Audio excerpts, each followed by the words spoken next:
परमगुरुभ्यो नमः। श्रीमदानन्दतीर्थभगवत्पादाचार्येभ्यो नमः। श्रीवेदव्यासाय नमः। हरिः ओम्। रामं दिग्विजयिनं सुनिर्मलतनुं विभ्राजमानं सदा श्रीसीतायुतमूलरामममलं सद्वंशरामं तथा व्यासं विठ्ठलमप्रमेयसुसुखं मध्वं जयीन्द्रं गुरूनन्यान् मद्गुरुमानमामि सततं मद्योग्यसौख्याप्तये। यस्य वाक्कामधेनुर्नः कामितार्थान् प्रयच्छति सेवेतं जययोगीन्द्रं कामबाणच्छिदं सदा। तपोविद्याविरक्त्यादि सद्गुणौघाकरानहं वादिराजगुरून् वन्दे हयग्रीवदयाश्रयान्। भावबोधकृतं सेवे रघुत्तममहागुरुं यच्छिष्यशिष्यशिष्याद्याः टिप्पण्याचार्यसंउद्दिताः। पूज्याय राघवेन्द्राय सत्यधर्मरताय च भजतां कल्पवृक्षाय नमतां कामधेनवे। नैवेद्यगविशं रामे वीक्ष तद्भुक्तिभाग्गुरुः यो दर्शयद्रविं रात्रौ सत्यबोधोऽस्तु मे मुदे। आसेतो रातुषाराद्रेः योजिषो जितवान्मुहुः सत्यध्यानगुरुः पातु यतीन्द्रैरपि पूजितः। सत्याभिज्ञकराब्जोत्थान् पञ्चाशद्वर्षपूजकान् सत्यप्रमोदतीर्थार्यान् नौमिन्यायसुधारतान्। प्रमोदकरसञ्जातान् दुर्बोधारण्यपावकान् सत्यात्माख्यगुरून् वन्दे भक्त्या सज्ञानसिद्धये। हरिः ओं हरिः ओं हरिः ओं। वन्दे वन्दारुमन्दारं वृन्दावन विनोदिनं वृन्दावनकलानाथं पुरुषोत्तममद्भुतं। हरिः ओं। ಯಾವಾಗ ಮಲಮಾಸದ ಅಭಿಮಾನಿ ದೇವತಾ ಭಗವಂತನ ಕಡೆಗೆ ಹೋದಾಗ, ಭಗವಂತನ ಆಶ್ರಯ ಸಿಕ್ಕಾಗ ಮಲಮಾಸ ಹೋಗಿ ಪುರುಷೋತ್ತಮ ಮಾಸ ಆಯಿತು. ನಾಯಕರಿರದ ನಮ್ಮನ್ನು ನಿಯಂತ್ರಣ ಮಾಡೋದಕ್ಕೆ ಇರದೇ ಇರತಕ್ಕಂಥವರ ನಮ್ಮ ಜೀವನ ಅದು ಮಲಜೀವನವಾಗಿರುತ್ತದೆ. ನಮ್ಮನ್ನು ನಿಯಂತ್ರಣ ಮಾಡಲಿಕ್ಕಾಗಿ ಯಾರಾದರೂ ಇದ್ದರು ಅಂದರೆ ಆವಾಗ ನಮ್ಮ ಜೀವನ ಪುರುಷೋತ್ತಮವಾಗ್ತದೆ ಎನ್ನುವಂತಹ ಒಂದು ದೊಡ್ಡದಾದ ನೀತಿಯನ್ನು ಈ ಕಥೆಯ ಮುಖಾಂತರ ತಿಳಿಸಿ, ತಿರ್ಗಾ ಅರ್ಜುನ, ಯುಧಿಷ್ಠಿರ ಮೊದಲಾದವರೆಲ್ಲ ಶ್ರೀಕೃಷ್ಣ ಪರಮಾತ್ಮನಿಗೆ ಪ್ರಶ್ನೆಯನ್ನು ಕೇಳಿದರು. ಸರಿ, ಇಷ್ಟು ಆದಮೇಲೆ ಮುಂದಿದ್ದನ್ನೆಲ್ಲ ಮಾಡುವ ವಿಧಾನ ಏನು, ಪುರುಷೋತ್ತಮ ಮಾಸದೊಳಗೆ ಹೆಂಗಿರಬೇಕು, ಏನು ಮಾಡಬೇಕು, ಅದೆಲ್ಲ ವೃತ್ತಾಂತವನ್ನು ನಮಗೆ ತಿಳಿಸು ಅಂತ ಕೇಳಿದಾಗ ಶ್ರೀಕೃಷ್ಣ ಪರಮಾತ್ಮ ಮಾತನ್ನು ಮುಂದುವರೆಸ್ತಾನೆ. ಪ್ರಾಯಶಃ ನೀವು ವನವಾಸಕ್ಕೆ ಬಂದದ್ದು ನೋಡಿದರೆ, ತುಂಬಿದ ಸಭೆಯಲ್ಲಿ ದ್ರೌಪದಿ ದೇವಿಗೆ ಇಷ್ಟು ಅಪಚಾರ ಆಗಿದ್ದನ್ನು ನೋಡಿದಾಗ ನನಗನ್ನಿಸ್ತದೆ, ನೀವು ಈ ಅಧಿಕ ಮಾಸವನ್ನು ಸ್ವಲ್ಪ ತಿರಸ್ಕಾರ ಮಾಡಿರೇನೋ ಅಂತ ಅನ್ನಿಸ್ತದೆ ಅಂದ. ಸರ್ವಜ್ಞನಾದ ಭಗವಂತ ಎಲ್ಲ ಗೊತ್ತದ, ಭೀಮಸೇನ ದೇವ್ರಿಗೂ ಎಲ್ಲ ಗೊತ್ತದ, ದ್ರೌಪದಿಗೂ ಎಲ್ಲ ಗೊತ್ತಿರ್ತದ. ಮತ್ತು ಇದೊಂದು ಹೆಂಗಿರ್ತದೆ ಅಂದರೆ ಆ್ಯಕ್ಟಿಂಗ್ ಇದು ಅಷ್ಟೇ, ಉಳಿದವ್ರಿಗೆಲ್ಲ ನೀತಿ ತೋರಿಸಿಕೊಳ್ಳಿಕ್ಕಾಗಿ ಇದೊಂದು ಅಭಿನಯ ಅಷ್ಟೇ. ಅದಕ್ಕೆ ಶ್ರೀಕೃಷ್ಣ ಪರಮಾತ್ಮ ಅಂದ, ನೀವು ಭಾಳ ವೀರರು, ಶೂರರು, ಆದರೂ ನನಗನ್ನಿಸ್ತದ ಯಾಕೋ ನೀವು ಈ ಅಧಿಕ ಮಾಸದ ಪುರುಷೋತ್ತಮ ಮಾಸದ ಆಚರಣೆಯನ್ನು ಮಾಡಿರ್ಲಿಕ್ಕಿಲ್ಲೇನೋ ಅಂತ ಅನ್ನಿಸ್ತದ. ಯಾರು ಅಕಸ್ಮಾತ್ತಾಗಿ ಈ ಅಧಿಕ ಮಾಸ ಬಂದಾಗ ಆಚರಣೆ ಮಾಡುವುದಿಲ್ಲವೋ, ಶಕ್ತ್ಯನುಸಾರವಾಗಿ ದಾನ ಧರ್ಮಗಳನ್ನು ಮಾಡುವುದಿಲ್ಲವೋ, ಶಕ್ತ್ಯನುಸಾರ ಅಂತಾರ, ಇಷ್ಟ ಅಂತ ಕಡ್ಡಾಯ ಅಂತ ಹೇಳಂಗಿಲ್ಲ, 33 ಮಾತ್ರ ಏನದ ಕಡ್ಡಾಯ. ನೀವು ಬಾಳೆಹಣ್ಣು ಕೊಡ್ರಿ 33, ಬೇಕಾದ್ರೆ ನೀರು ಹಣ್ಣು ಅವು 33 ಕೊಡ್ರಿ, ಬೇಕಾದ್ರೆ ಕವಳಿ ಹಣ್ಣು 33 ಕೊಡ್ರಿ, ಅದ್ರಾಗೇನು ಪ್ರಶ್ನೆ ಇಲ್ಲ. ಆದರೆ ಅಪೂಪನೇ ಶ್ರೇಷ್ಠವಾದದ್ದದ. ಹಣ್ಣು ಕೊಡಬೇಕು ಅಂದಾಗ ನೀವು ಹಣ್ಣು ಕೊಡಬಹುದು, ಯಾವುದು ನಿಮಗೇನು ಶಕ್ತಿ ದೇವರು ಕೊಟ್ಟಾನೋ ಅದನ್ನು ಕೊಡಬಹುದು. ಆದರೆ ಒಂದು ನೆನಪಿರಲಿ, ನಾವೇನು ಕೊಟ್ಟಿರ್ತೀವಿ ಅದನ್ನು ಕೊಡ್ದಾನ ದೇವರು ನಮಗೆ. ನಾವು ಕವಳಿ ಹಣ್ಣು ಸವಿ ಆಗ್ತದೆ ಅಂತ ಕವಳಿ ಹಣ್ಣು 33 ಕೊಟ್ಟರೆ ಮುಂದಿನ ಜನ್ಮದ ಬರೀ ಕವಳಿ ಹಣ್ಣು ತಿನ್ನಂತಾನೆ ದೇವರು, ಇಲ್ಲ ಕವಳಿ ಗಿಡನ ಆಗಿ ಹುಟ್ಟಿಸಿ ಬಿಡ್ತಾನೆ.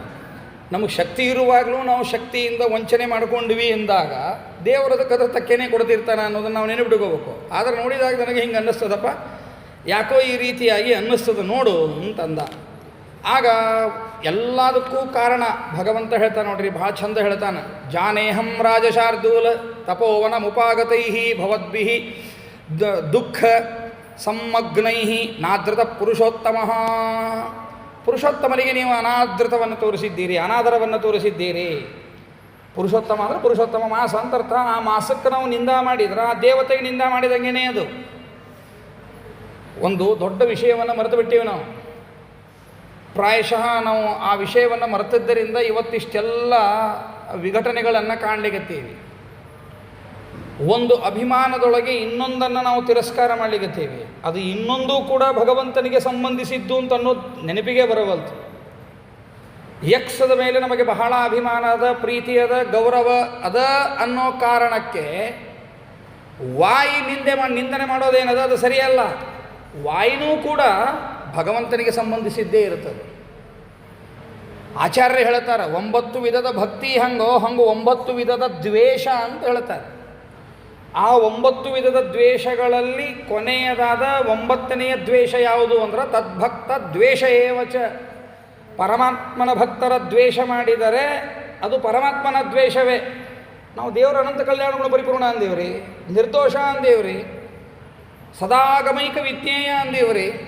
ದೇವರ ಬಗ್ಗೆ ನಾವು ಎಲ್ಲೂ ಅಪಚಾರ ಮಾಡೇ ಇಲ್ಲ.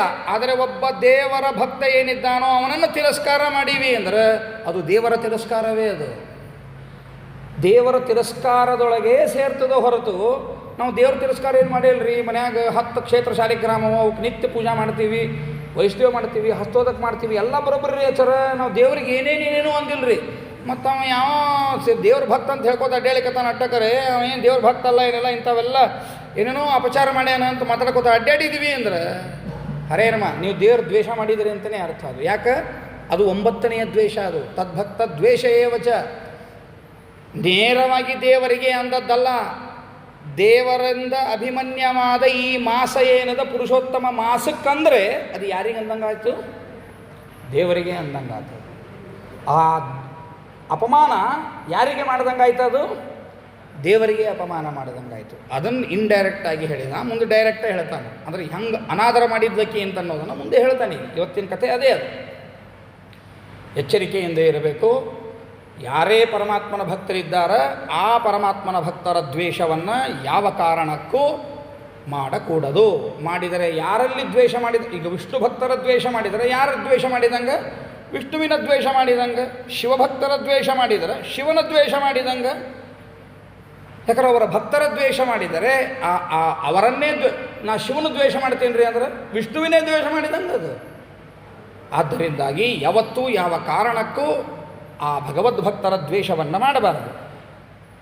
ಮಲಮಾಸ ಇದ್ದದ್ದು ಪುರುಷೋತ್ತಮ ಮಾಸ ಆಗಬೇಕಾದ್ರೆ ಭಗವಂತ ಎಷ್ಟು ಅದಕ್ಕೆ ಅನುಗ್ರಹ ಮಾಡಿದ ಅಂದರೆ ಅದು ಭಗವಂತನಿಗೆ ಅಷ್ಟು ಅನುಗ್ರಹಕ್ಕೆ ಪಾತ್ರರಾಗಬೇಕಾದರೆ ಯೋಚನೆ ಮಾಡಿರಿ. ಅಂತಹ ಈ ಮಾಸಕ್ಕೆ ನಾವು ತಿರಸ್ಕಾರ ಮಾಡಿದ್ದಾರೆ. ಏನು ಸುಮ್ಮನೆ ಪಾಪ ಇವ್ರ ಮನ್ಯಾಗ ಮಕ್ಳು ಇರ್ತಾರೆ ಕಾಣಿಸ್ತದ, ಅದಕ್ಕೆ ಅಪ್ಪುಪ್ಪು ಕೊಡ್ರಿ ಅಂತ ಬನ್ನಿ ಹತ್ತಾರ ಅಂತ ಹಿಂಗೆ ನಾವು ಅಂದ್ರೆ ಬಹುಶಃ ಮಾವಿನ ಹಣ್ಣಿನ ಸೀಸನ್ ಬಂತು, 33 ಮಾವಿನ ಹಣ್ಣು ಕೊಡಿರ್ಬೇಕಾರ ಅಂತ ಹಿಂಗೆ ತಮ್ಮ ಮಕ್ಕಳಿಗೆ ಮಾವಿನ ಹಣ್ಣು ತಿನ್ನಿಸ್ಲಿಕ್ಕೆ ಹೇಳ್ದಂಗೆ ಹೇಳ್ತಾರ ಅಂತ ಹಿಂಗೆ ಅಂದ್ಕೊಂಡ್ರೆ ಯಾರಿಗೆ ಅಪಚಾರ ಮಾಡಿದಂಗೆ? ಅದು ನನಗೆ ಅಪಚಾರ ಅಲ್ಲ, ಪುರುಷೋತ್ತಮ ಮಾಸಕ್ಕೆ ಅಪಚಾರ. ಪುರುಷೋತ್ತಮ ಮಾಸಕ್ಕೆ ಅಪಚಾರ ಈಸ್ ಈಕ್ವಲ್ ಟು ಪರಮಾತ್ಮನಿಗೆ ಅಪಚಾರ. ಇವತ್ತೆಲ್ಲ ಹುಚ್ಚು ಚಕ್ರ ಮಾತಾಡ್ತಾರೆ. ಬ್ರಾಹ್ಮಣರೆಲ್ಲ ಹೆಂಗಂದ್ರೆ ತಮ್ಮ ಹೊಟ್ಟೆ ತುಂಬ್ಕೊಳ್ಳಿಕ್ಕೆ ಏನು ಬೇಕೋ ಅದನ್ನೆಲ್ಲ ಮಾಡ್ಕೋತಾರಂತ ಏನು ಹೇಳ್ತಾರೋ ಇದು ಯಾರನ್ನು ದ್ವೇಷ ಮಾಡಿದ್ದಕ್ಕೆ ಪರ್ಯವಸಾನವಾಗ್ತದೆ?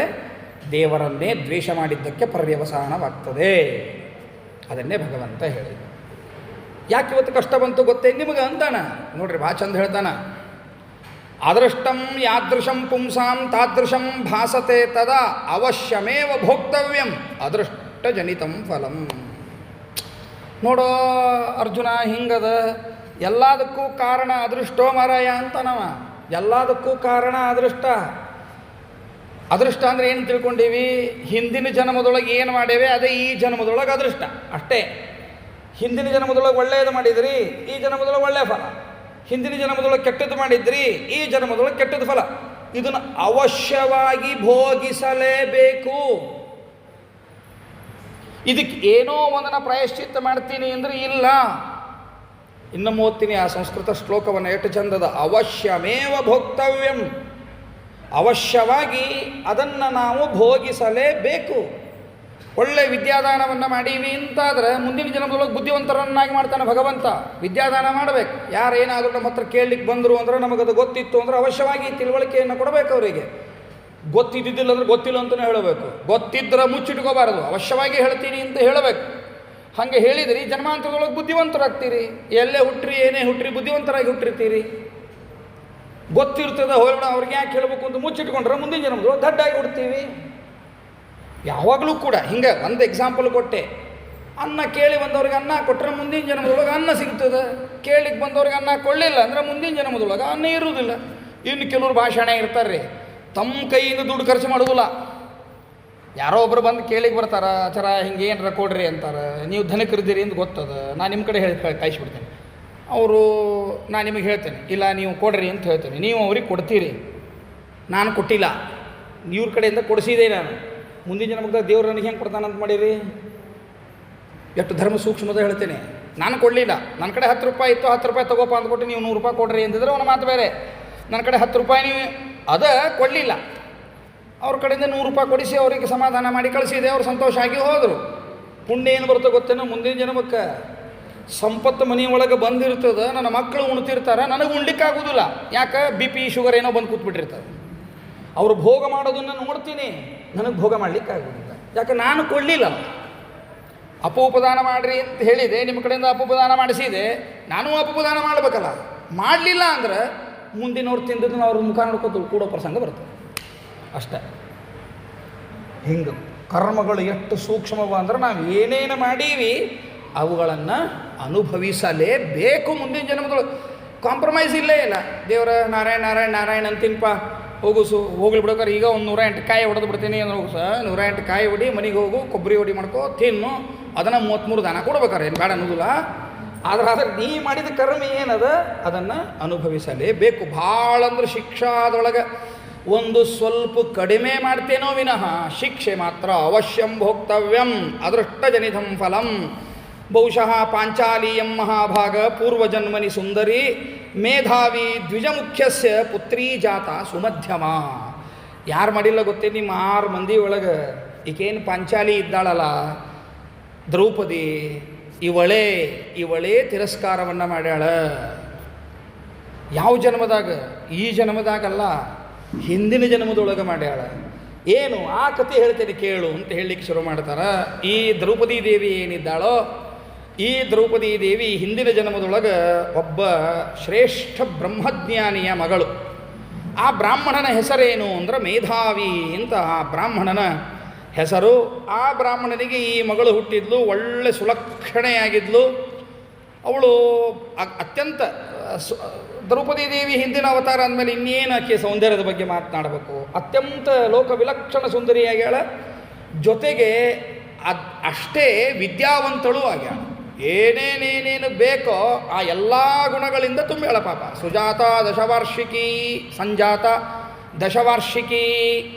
ಅವಳಿಗೆ 10 ವರ್ಷಗಳು ತುಂಬಿದ್ವಂತ. 10 ವರ್ಷಗಳು ತುಂಬಿದಾಗ ಹೆಂಗೆ ಕಾಣ್ಲಿಕ್ಕತ್ತಿದ್ದು ಅಂತ ಹೇಳ್ತಾರೆ. ರೂಪ ಲಾವಣ್ಯ ಲಲಿತ ನಯನಾಪ ಅಂಗಶಾಲಿನ.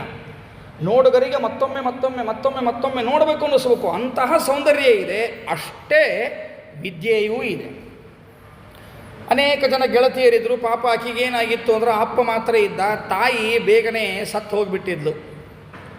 ಹೀಗಾಗಿ ಅಪ್ಪನೇ ಅವಳನ್ನು ಬಹಳ ಪ್ರೀತಿಯಿಂದ ಅಕ್ಕರೆಯಿಂದ ರಕ್ಷಣೆ ಮಾಡಿದ್ದ. ಮಗಳು ಅಂತ ತಿಳ್ಕೊಂಡಿದ್ದಿಲ್ಲ, ಮಗ ಅಂತ ತಿಳ್ಕೊಂಡು ಬೆಳೆಸಿದ್ರಂತ ಪಾಪ. ಇವತ್ತೆಲ್ಲ ಅದನ್ನು ನೋಡಿ ನಾವು ಏನು ಫ್ಯಾಷನ್ ರೀ ಇದು, ಅಪ್ಪ ಮಗಳನ್ನು ಮಗನ ಗತೆ ಪ್ರೀತಿ ಮಾಡ್ತಿದ್ದ ಅಂದ್ರೆ ನಾವೇನಂತೀವಿ, ಅಪ್ಪಗೆ ಭಾಳ ಪ್ರೀತಿ ರೀ ಮಗಳ ಮೇಲೆ ಅಂತ. ಹಂಗೆ ನೋಡಬಾರ್ದು, ಮಗಳನ್ನಾಗೇ ನೋಡ್ಬೇಕು, ಮಗ ಅಂತ ಹಂಗೆ ನೋಡಬಾರ್ದು ಅಂತ ಮನೆಯಾಗಿನ ಹೆಣ್ಮಕ್ಳು ಬೈತಿರ್ತಾರೆ. ಈ ಕಾನ್ಸೆಪ್ಟ್ ಮೊದಲು ಬಂದಿದ್ದೇ ಇಲ್ಲದ ನೋಡ್ರಿ. ಅಪ್ಪ ಈ ಪಾಂಚಾಲಿಯನ್ನು ಏನಂತ ನೋಡ್ತಿದ್ದಂತ, ಮಗನ ಗತೆ ನೋಡಿ ಅಷ್ಟು ಪ್ರೀತಿ ಮಾಡ್ತಿದ್ದಂತ. ಆಕೆನ ಹೆಣ್ಣು ಹುಡುಗಿ ಅಂತ ಅನ್ನಿಸಿ ಹಿಂಗೆ ಮಾಡೇ ಇಲ್ಲ. ಏನು ವಿದ್ಯಾ ಕೊಡಬೇಕೋ ಆ ಎಲ್ಲ ವಿದ್ಯಾ ಕೊಟ್ಟಾನ. ಏನೇನು ಸ್ವತಂತ್ರವಾಗಿ ಜೀವನ ಮಾಡಲಿಕ್ಕೆ ಅವಳಿಗೆ ಬೇಕೋ ಆ ಎಲ್ಲ ವಿಚಾರಗಳನ್ನೂ ಕಲಿಸ್ಯಾನ ಪಾಪ. ಇಷ್ಟೆಲ್ಲ ಮಾಡ್ಯಾನ. ಖರೆ ಏನಾಗ್ಯದ ಅಂದ್ರೆ ಆಕೆ ಗೆಳತಿಯರದೆಲ್ಲ ಮದುವೆ ಆಗ್ಯಾವ, ಈಕಿಗೆ ವರ ಸಿಗುವಲ್ಲು ಪಾಪ. ಸೌಂದರ್ಯ ಅದ, ವಿದ್ಯೆ ಅದ, ಎಲ್ಲ ಅದ. ಖರೆ ಮನೆತನ ಒಳ್ಳೇದದ, ಮನೆತನನೂ ಚಲೋ ಅದ, ಜೊತೆಗೆ ವಿದ್ಯಾನೂ ಅದ, ಜೊತೆಗೆ ವಯಸ್ಸದ, ಜೊತೆಗೆ ಸೌಂದರ್ಯ ಅದ. ಇಷ್ಟೆಲ್ಲ ಇದ್ದರೂ ಸಹಿತ ಒಂದೊಂದು ವರ ಬರಲಿಕ್ಕತ್ತಿಲ್ಲ. ಆದರೆ ಈಕಿ ಗೆಳತಿಯರದೆಲ್ಲ ಏನಾಗ್ಯದ ಅಂದ್ರೆ ಎಲ್ಲರದು ಮದುವೆ ಆಗ್ಯಾವ, ಮಕ್ಕಳಾಗ್ಯಾವ. ಸಂಸಾರದೊಂದಿಗೆ ಇವತ್ತು ಹೋಗ್ಬೇಕಾದ್ರೆ ಮದುವೆ ಮಾಡ್ಕೊಂಡು ಹೋಗ್ತಾರೆ, ಮುಂದಿನ ಸರಿ ಬರ್ಬೇಕಾದ್ರೆ ಮಗನ ಕರ್ಕೊಂಬರ್ತಾರೆ, ಮಗಳನ್ನ ಕರ್ಕೊಂಬರ್ತಾಳೆ, ಗೆಳತಿಯರು ಗಂಡನ ಕರ್ಕೊಂಬರ್ತಾರೆ. ಇದನ್ನೆಲ್ಲ ನೋಡೋಕ್ಕಿಗೇನು ಅನಿಸ್ಲಿಕ್ಕತ್ತು, ಅಯ್ಯೋ ಏನಾತಿದು, ನನಗೆಂಥ ಭಾಗ್ಯ ಇದು, ಎಲ್ಲ ಬೇಕಲ್ಲ, ಸಂತಾನ ಅನ್ನೋದು ಬೇಕು, ನಾನು ಗಂಡನ ಸಂಗತಿ ಅಡ್ಡಾಡೋದು ಅಂತ ಅನ್ನೋದು ಬೇಕು. ನಮ್ಮಪ್ಪ ಎಲ್ಲ ಪ್ರೀತಿ ಕೊಟ್ಟಾನ, ಅಷ್ಟೂ ಸೌಭಾಗ್ಯ ಕೊಟ್ಟಾನ. ಖರೆ ತಾಯಿ ಇಲ್ಲದ ಜನ್ಮ ಭಾಳ ಕೆಟ್ಟ ಜನ್ಮ, ಅದು ಅರ್ಥ ಆಗೋದಿಲ್ಲ. ನಮ್ಮಪ್ಪ ಗಂಡಸವ, ಅವ್ನಿಗೆ ಹೆಂಗೆ ಅರ್ಥ ಆಗಬೇಕು, ನನ್ನ ಒಳ ವಿಚಾರಗಳೇನು ಅಂತ ಅನ್ನೋದೇನದ ಆಕಿಗೇನು ಅವ್ನಿಗೇನು ಅರ್ಥ ಆಗಬೇಕು. ಖರೆ ಅವ ದಡ್ಡಿದ್ದಾನ, ಯಾಕೋ ಈ ವಿಷಯದೊಳಗೆ ಅವ ಭಾಳ ದಡ್ಡಿದ್ದಾನ ಅಂತ ಅನ್ನಿಸ್ತದ. ಯಾಕೋ ಅವ ನನಗೆ ವರ ನೋಡವಲ್ಲ ಅಂತ. ಸರಿ, ಇಷ್ಟೇ ಆಲೋಚನೆ ಒಳಗೆ ಇದ್ದು ಒಂದು ಸರಿ ಏನಾಯ್ತು ಅಂದರೆ ಪಾಪ ಅವನು ಕೂಡ ವರ ನೋಡ್ಲಿಕ್ಕಂತಲೇ ಹೋಗಿದ್ದ. ಅವ್ರ ತಲೆಗಿದ್ದೇ ಇರ್ತದೆ ಅಪ್ಪಗೆ, ಬೇಕಾದಷ್ಟು ಇದ್ದರೂ ಸಹಿತ ಮಗಳು ಬೆಳೆದಂಗೆ ಅಪ್ಪಗೆ ಅದೊಂದು ಟೆನ್ಷನ್ ಬೇರೆನೇ ಇರ್ತದೆ. ಬೇಕಾದಷ್ಟು ಗಂಡು ಹುಡುಗರಿಗತನೇ ಬೆಳೆಸ್ಲಿ, ಕಾರ್ ಡ್ರೈವಿಂಗ್ ಕಲಿಸ್ಲಿ, ಬೇಕಾದ್ರೆ ವಿಮಾನ ಡ್ರೈವಿಂಗ್ ಕಲಿಸ್ಲಿ, ಬೇಕಾದ್ರೆ ಟ್ರ್ಯಾಕ್ಟರ್ ಹೊಡಿ ಅಂತ ಕಲಿಸ್ಲಿ, ಬೇಕಾದ್ರೆ ಟ್ರಕ್ ಹೊಡಿ ಅಂತ ಕಲಿಸ್ಲಿ, ಬೇಕಾದಷ್ಟು ಕಲಿಸಿದ್ರು ಮಗಳ ಅವಳಿಗೊಂದು ಮದುವೆ ಮಾಡಬೇಕು. ಆಕಿದೊಂದು ಸಂಸಾರ ಏನದ ಅದರದೊಂದು ಆ ವೈಭವವನ್ನು ನೋಡಬೇಕು ಅಂತ ಇಚ್ಛೆ ಇದ್ದೇ ಇರ್ತದೆ. ಬಟ್ ಏನಿರ್ತದೆ ಅಂದರೆ ಮಗಳ ಸೌಂದರ್ಯಕ್ಕನುಗುಣವಾಗಿ, ಮಗಳ ವಿದ್ಯೆಗೆ ಅನುಗುಣವಾದ ವರನನ್ನು ನೋಡಬೇಕು ಅಂತ ಇರ್ತದೆ. ಅಪ್ಪ ಅದ್ರ ವಿಚಾರ ಮಾಡ್ತಿರ್ತಾನೆ. ಪಾಪ ಹಾಗೆ ಒಂದು ಸರಿ ನೋಡ್ತಾ ಹೋಗ್ಯಾನ. ಅವಂಗೂ ಎಲ್ಲೂ ಸಿಗಲಿಲ್ಲ, ತಕ್ಕದಾದ ವರ ಸಿಗಲಿಲ್ಲ ಪಾಪ. ಹೀಗಾಗಿ ಈ ಕಡೆಗೆ ಬರಬೇಕಾದ್ರೆ ಕಾಲವಶಾತ್ ಅವನಿಗೇನಾಯಿತು, ಆಯಾಸ ಆಯಿತು. ಹೆಂಗೋ ದೇಹದಿಂದ ಕಷ್ಟಪಟ್ಟು ಏನೋ ಮಾಡಿ ಮನೆಗೆ ಬಂದವನೇ ದಪ್ಪಂತ ಬಿದ್ದ, ಪ್ರಾಣವನ್ನೇ ಕಳೆದುಕೊಂಡು ಬಿಟ್ಟ ಪಾಪ. ಈಕೆಗೆ ಇನ್ನಷ್ಟು ದುಃಖ ಆಯಿತು. ಅಪ್ಪನ ತನ್ನ ತೊಡೆ ಮೇಲೆ ಹಾಕಿಕೊಂಡು ಬಹಳ ದುಃಖಿಸಲಿಕ್ಕೆ ಶುರು ಮಾಡಿದ್ದು. ಅಯ್ಯೋ ಎಂತಹ ದೌರ್ಭಾಗ್ಯ ನಂದು ಅಂತ. ಪಿತ ಕೃಪಾ ಸಿಂಧು, ಎಷ್ಟು ಪ್ರೀತಿಯನ್ನು ತೋರಿಸಿದೆಯಪ್ಪ ನೀನು. ಅಮ್ಮ ಇಲ್ಲ ಅನ್ನುವಂತಹ ಕೊರಗು ನನ್ನ ಜೀವನದೊಳಗೆ ಬಂದಿರಬಾರದು. ಅಷ್ಟು ಪ್ರೀತಿಯನ್ನು ಕೊಟ್ಟು ಹೇಳು, ಮ್ಯಾಲೆ ಹೇಳು, ಸಾಕು ಮಲ್ಕೊಂಡಿದ್ದು ಸಾಕಿನ್ನ, ಹೇಳು ಮ್ಯಾಲೆ ಹೇಳು, ನನಗೆ ಯಾರಿನ್ನ ಆಶ್ರಯ? ಅಮ್ಮ ಆಶ್ರಯ ಹೇಳೋ, ಅಮ್ಮ ಅಂತೂ ಮೊದಲೇ ಹೋಗ್ಯಾಳ. ನೀವೊಬ್ಬ ಆಶ್ರಯ ಇದ್ದಿ, ನೀನೂ ಹೋದಿ. ನನ್ನ ಮದುವೆ ಮಾಡಿ ಒಬ್ಬರ ಕೈಯಾಗ ನೋಡ್ರಿ ಇನ್ನು ಮುಂದಿನ ಜವಾಬ್ದಾರಿ ನಿಮಗೆ ಅಂಥೇಳಿ ಏನರ ಮದುವೆ ಮಾಡಿ ಕೊಟ್ಟಿದ್ದೆ, ಅದೂ ಇಲ್ಲ, ಯಾವುದೂ ಇಲ್ಲ. ನಂದೆಂತಹ ದೌರ್ಭಾಗ್ಯದ ನಂದು, ನಾನು ನಿನ್ನ ಜೊತೆಗೆ ಪ್ರಾಣವನ್ನು ಬಿಡ್ತೀನಿ ಅಂತ ಪಾಪ ಭಾಳ ದುಃಖಿಸ್ಲಿಕ್ಕೆ ಪ್ರಾರಂಭ ಮಾಡ್ತಾಳೆ. ಇವಳ ರೋದನವನ್ನು ಕೇಳಿದ ಸುತ್ತಮುತ್ತಲಿನ ಆಶ್ರಮದ ಬ್ರಾಹ್ಮಣರೇನಿದ್ದಾರೋ ಜ್ಞಾನಿಗಳು ಅವರೆಲ್ಲ ಬರ್ತಾರೆ. ಬಂದು ಇವಳಿಗೆ ಸಮಾಧಾನವನ್ನು ಮಾಡ್ತಾರೆ. ಅಪ್ಪನ ಏನು ಮುಂದಿನ ಕಾರ್ಯಗಳಾಗಬೇಕೋ ಅದೆಲ್ಲ ಅವ್ರದ್ದು ದೈಹಿಕ ಕ್ರಿಯೆಗಳನ್ನೆಲ್ಲ ಮುಗಿಸಿದ ಮೇಲೆ ಆಕೆಗೆ ಸಮಾಧಾನವನ್ನು ಮಾಡ್ತಾರೆ. ಹಾಗೆಲ್ಲ ಹೋಗಬಾರ್ದಮ್ಮ, ಅಗ್ನಿ ಪ್ರವೇಶವನ್ನು ಮಾಡಬೇಡ, ಹಂಗೆ ಸರಿಯಲ್ಲ. ಇದ್ದಾಗ ಏನು ಕಷ್ಟಗಳು ಬರ್ತಾವೋ ಅದನ್ನು ಎದುರಿಸಬೇಕು. ಪೂರ್ವ ಜನ್ಮಾರ್ಜಿತವಾಗಿ ನಮಗೇನು ಬಂದಿರ್ತಾವೋ ಅದನ್ನು ಅನುಭವಿಸಲಾರದೆ ನಾವು ಆತ್ಮಹತ್ಯೆ ಮಾಡ್ಕೊಂಡಿವಿ ಅಂದ್ರೆ ಮುಂದಿನ ಜನ್ಮದಾಗ ಮತ್ತೊಂದು ಪ್ಲಸ್ ತೊಗೊಂಡಂಗೆ. ಏನು ಪ್ಲಸ್ ತೊಗೊಂಡಂಗೆ? ಕಷ್ಟವನ್ನೇ ಪ್ಲಸ್ ತೊಗೊಂಡಂಗೆ. ಯಾಕಂದ್ರೆ ಯಾವುದನ್ನು ಎಷ್ಟು ಅನುಭವಿಸಬೇಕೋ ಅದನ್ನು ಅಷ್ಟು ಅನುಭವಿಸಲೇಬೇಕು. ನಾನು ಅನುಭವಿಸಂಗಿಲ್ಲ ಅಂದರೆ ಬಿಡಲಿಕ್ಕೆ ಬರುವುದಿಲ್ಲ, ಅನುಭವಿಸಲೇಬೇಕು. ಹಿಂಗಿರುವಾಗ ಅಷ್ಟು ಅನುಭವಿಸಲಾರದೆ ಆತ್ಮಹತ್ಯೆಯನ್ನು ಮಾಡಿಕೊಂಡ್ರೆ, ಆತ್ಮಹತ್ಯೆ ಮಾಡ್ಕೊಂಡಿದ್ದು ಒಂದು ಪಾಪ ಸೇರೋದ್ರಿಂದ ಮುಂದಿನ ಜನ್ಮಕ್ಕೆ ಈ ಅನುಭವಿಸಬೇಕಾದದ್ದು ಹಿಂದಿಂದು ಆತ್ಮಹತ್ಯೆ ಮಾಡಿಕೊಂಡಿದ್ದು ಎರಡು ಸೇರಿ ಮುಂದಿನ ಜನ್ಮಕ್ಕೆ ಅನುಭವಿಸಬೇಕಾಗ್ತದೆ. ಇದೇ ಜನ್ಮ ಕೊನೆ ಅಲ್ಲ. ಪುನರಪಿ ಜನನಂ ಪುನರಪಿ ಮರಣಂ, ಮತ್ತೆ ಹುಡ್ತೀವಿ, ಮತ್ತೆ ಸಾಯ್ತೀವಿ. ನರಕಾದ್ಯನರ್ಥಗಳನ್ನು ಅನುಭವಿಸೋದಲ್ಲದೆ ಮತ್ತು ಅವು ಎಲ್ಲನೂ ಬೋನಸ್ ಅನುಭವಿಸುವಂತಹ ಒಂದು ಸಂದರ್ಭ ಬರುತ್ತದೆ. ಅಂದರೆ ಇದು ಮಹಾ ಅನರ್ಥದಾಯಕವಾದದ್ದು. ಆತ್ಮಹತ್ಯೆ ಅನ್ನೋದೇನದ ಎಷ್ಟು ಉಚಿತವಾದದ್ದಲ್ಲ ಅಂತ ಹೇಳ್ತದೆ ಧರ್ಮಶಾಸ್ತ್ರ. ಆತ್ಮಹತ್ಯೆ ಮಹಾಪಾಪ ಅದು. ಇಷ್ಟಕ್ಕೂ ಅವ್ರು ಸಾಯ್ತಾರಂತೂ ಹೇಳಿಕ್ಕೆ ಬರೋಂಗಿಲ್ಲ. ಆಯುಷ್ಯಮು ಹಾಗೇನೋ ಅಕಾಲ ಮರಣ ಬರಬೇಕು ಅಂತ ಅನ್ನೋದೇ ಅವ್ರ ಹಣೆ ಬರದಾಗಿದ್ದರೆ ಮಾತ್ರ ಸಾಯ್ತಾರೋ ಹೊರತು ಎಲ್ಲರೂ ಹಂಗೆ ನಾ ಅಕಾಲ ಮರಣಕ್ಕೆ ಹೋಗ್ಬಿಡ್ತೀನಿ, ವಿಷ ಕುಡಿದು ಬಿಡ್ತೀನಿ. ವಿಷ ಕುಡಿದವರು ಬದುಕಿದವರು ಇದ್ದಾರೆ, ಮತ್ತು ವಿಷ ಕುಡಿದವರು ಬದುಕಿದವರು ಇದ್ದಾರೆ, ಗಾಡಿ ಹಳಿ ಮೇಲೆ ಬೀಳ್ಲಿಕ್ಕೆ ಹೋದವರು ಬದುಕಿದವರು ಇದ್ದಾರೆ, ಬೇಕಾಸರ ಇದ್ದಾರೆ, ಕೈಕಾಲ ಮುರ್ಕೊಂಡಟ್ಟೇ ಇದ್ದಾರೆ. ನಾವೆಲ್ಲ ಸಣ್ಣವರಿದ್ವಿ. ಸಪ್ತಾಪುರ ಹನುಮಂತ ದೇವರ ಗುಡಿ ಅಂತ ಹೇಳಿ, ಆ ಗುಡಿ ಒಳಗೆ ನಮ್ಮ ತಂದೆ ಪೂಜೆ ಮಾಡೋರು. ಅಲ್ಲಿ ಒಬ್ಬರು ಇದ್ದರು, ಹೆಸರು ಹೇಳಬಾರ್ದು, ಹೆಸರು ಹೇಳೋದಿಲ್ಲ, ನೆಗೆಟಿವ್ ಇದ್ದಾಗ ಹೆಸರು ಹೇಳಬಾರ್ದು ಅಂತ, ಅದಕ್ಕೆ ಹೆಸರು ಹೇಳೋದಿಲ್ಲ. ಬಟ್ ಇದು ಎಕ್ಸಾಂಪಲ್ ಪಾಸಿಟಿವ್ ಅದ. ಹೆಸರು ಹೇಳಿದರೆ ನೆಗೆಟಿವ್ ತಲೆಗೆ ಅವ್ರಿಗೆ ಬರಬಾರ್ದು ಅಂತ ನಾವು ಕಾರಣಕ್ಕೆ ಹೆಸರು ಹೇಳೋದಿಲ್ಲ. ಭಾಳ ಗಿಡ್ಡ ಬ್ರಾಹ್ಮಣ, ಕಪ್ಪಿದ್ರು, ಸೊಪ್ಪು ನಿಷ್ಠೂರಿದ್ರು ಭಾಳ. ಅಗದಿ ಖಡಾಮುಡಿ ಮಾತು ಅವ್ರದ್ದು ಟಾರ ಅಂದ್ಬಿಡ್ತಿದ್ರೆ, ಯಾರೇ ಏನಂದರೆ ಅಂದ್ಬಿಡೋರು. ಅವ್ರು ಹೆಂಗೆ ಸಪ್ಪದ ಗಂಡ ಹೆಂಡ್ತಿದ್ದು ಏನು ಹೆಚ್ಚು ಕಡಿಮೆ ಮನಸ್ಸು ಇರ್ತಿತ್ತು ಪಾಪ. ಮಕ್ಕಳು ದೊಡ್ಡವರಾಗಿದ್ದರು, ನಾವು ಸಣ್ಣವರಿದ್ವಿ ಖರೆ ಅವ್ರ ಮಕ್ಕಳು ದೊಡ್ಡವರಿದ್ದರು. ಮಕ್ಕಳು ಸ್ವಲ್ಪ ಅಗದಿ ಅಮ್ಮನ ಪರವಾಗಿ ನಿಂದಿರ್ತಿದ್ರು, ಅಪ್ಪನಿಗೆ ಬೈತಿದ್ರು. ಅವರು ಯಾಕೆ ಕಾಡ್ತೀಯ ಅಮ್ಮ, ಸ್ವಲ್ಪ ಗಿಟ್ಟಿದ್ರು ಖರೆ, ಅಮ್ಮ ಎತ್ತರಿದ್ರು ಅವರು. ಯಾಕೆ ಕಾಡ್ತೀನಿ ಅಮ್ಮಗೆ ಅಂತ ಪಾಪ ಬೈತಿದ್ರು ಮಕ್ಕಳು. ಹೀಗೆಲ್ಲ ಸ್ವಲ್ಪ ಆಗಿದ್ದಕ್ಕೆ ಒಂದು ಸರಿ ನೆನೆಸ್ತವ್ರಿಗೆ, ಸುಮ್ಮನೆ ಈ ಮಕ್ಕಳ ಕಡೆ ಬೈಸ್ಕೋಬೇಕು, ಈ ಹೆಂಡತಿ ಕಡೆ ಬೈಸ್ಕೋಬೇಕು, ದುಡ್ಡು ತಂದು ಹಾಕಿ ಬೈಸ್ಕೋಬೇಕಲ್ಲ ಇವ್ರ ಕಡೆ, ಬೇಡ ಸರಿ ಹಳಿ ಬಿದ್ದು ಸತ್ತು ಹೋದ್ರಾತು ಅಂತ ವಿಚಾರ ಮಾಡಿದರು. ಹಳಿದು ಹೆಂಗಿತ್ತು ಅಂದ್ರೆ ಹಿಂಗೆ ರೈಲ್ವೆ ಟ್ರ್ಯಾಕ್ ಏನದ, ರೈಲ್ವೆ ಟ್ರ್ಯಾಕ್ ಮುಂದಿನ ಭಾಗದೊಳಗೆ ನಮ್ಮ ಮನೆ, ರೈಲ್ವೆ ಟ್ರ್ಯಾಕದ ಹಿಂದಿನ ಭಾಗದೊಳಗೆ ತಳಗಿಳಿದ್ರೆ ಅವ್ರ ಮನೆ ಇಷ್ಟಿತ್ತು ಮನೆ. ಸೊ ಅದು ನಮಗೆ ಕಾಣ್ತಿತ್ತು, ಯಾರು ರೈಲ್ವೆ ಮುಂದೆ ಓಡಾಡ್ತಾರೆ ಅಟ್ಟು ಗಾತಿತ್ತು. ನಮ್ಮ ಹಿತ್ಲಂದ್ರೆ ಆ ರೈಲ್ವೆ ಟ್ರ್ಯಾಕ್ ಕಾಣಬೇಕದು. ಸರಿ ಪಾಪ ಅವ್ರಿಗೆ ಮನಸ್ಸಿಗೆ ತ್ರಾಸಾಗ್ಯದ, ತ್ರಾಸಾಗಿ ಗಾಡಿ ಹಳಿ ಬಿದ್ದು ಸಾಯ್ಬೇಕು ಅಂತಲೇ ಹೊಂಟಾರ. ಹಿಂದೆ ಗಾಡಿ ಬರ್ಲಿಕ್ಕತ್ತದ, ಮುದ್ದಾಮ ಇವ್ರು ಸಾಯ್ಬೇಕಂತನ ಹೊಂಟಾರ.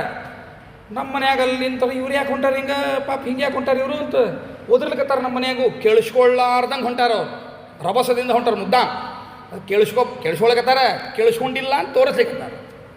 ನಾವು ಎಲ್ಲ ಸಣ್ಣ ಹುಡುಗರು ಓದಿರ್ಲಿಕ್ಕತ್ತೀವಿ ಅವರಿಗೆ, ಅದು ಏನು ಕೇಳಿಸ್ಕೊಳಾರ್ದಂಗೆ ಹೊಂಟಾರ. ಗಾಡಿ ಜೋರ್ನ ಹಾರ್ನ್ ಹೊಡಿಲಿಕ್ಕತ್ತಾನವ. ಇವ್ರು ಬಿಸ್ಕ್ಯಾಡವಲ್ರು. ಬಹಳ ಆಶ್ಚರ್ಯ ಇದು. ಗಾಡಿ ನಿಂದ್ರಿಸಿ ಆ ಲೋಕೋ ಪೈಲಟ್ ಏನಿರ್ತಾನ ಅವ ಅವ್ರ ಕಡೆಗೆ ಹೋಗಿ, ಏನ್ರಿ ಭಟ್ರ ತಿಳುವಳಿಕೆ ಇರೋದಲ್ಲಿ ನಿಮಗೆ ಅಂತ ಬೈದವ್ರಿಗೆ. ಅವ ಹಿಂದೆ ಗಾಡಿ ಬರ್ಲಿಕ್ಕೆ ಸಾಯ್ಬೇಕಂತ ಮಾಡ್ರಿ ಏನಂತ. ಅವ್ರ ಮುಂದೆ ಸಾಯ್ಲಿಕ್ಕೆ ಅಂತ ಹೊಂಟೇನಿ ಅಂತ ಹೆಂಗೆ ಅಂತಾರೋ. ಇಲ್ಲ ಸ್ಟೇಷನ್ಗೆ ಹೊಂಟಿದ್ದೆ, ವಯಸ್ಸಾಗಿತ್ತಪ್ಪ ಕೇಳಿಲ್ಲ ಅಂದ್ರೆ ಅವ್ರು ರಾತ್ರಿ ಗಾಡಿ ಮೇಲೆ ಹಚ್ಕೊಂಡು ಸ್ಟೇಷನಿಗೆ ಬಿಟ್ಟ.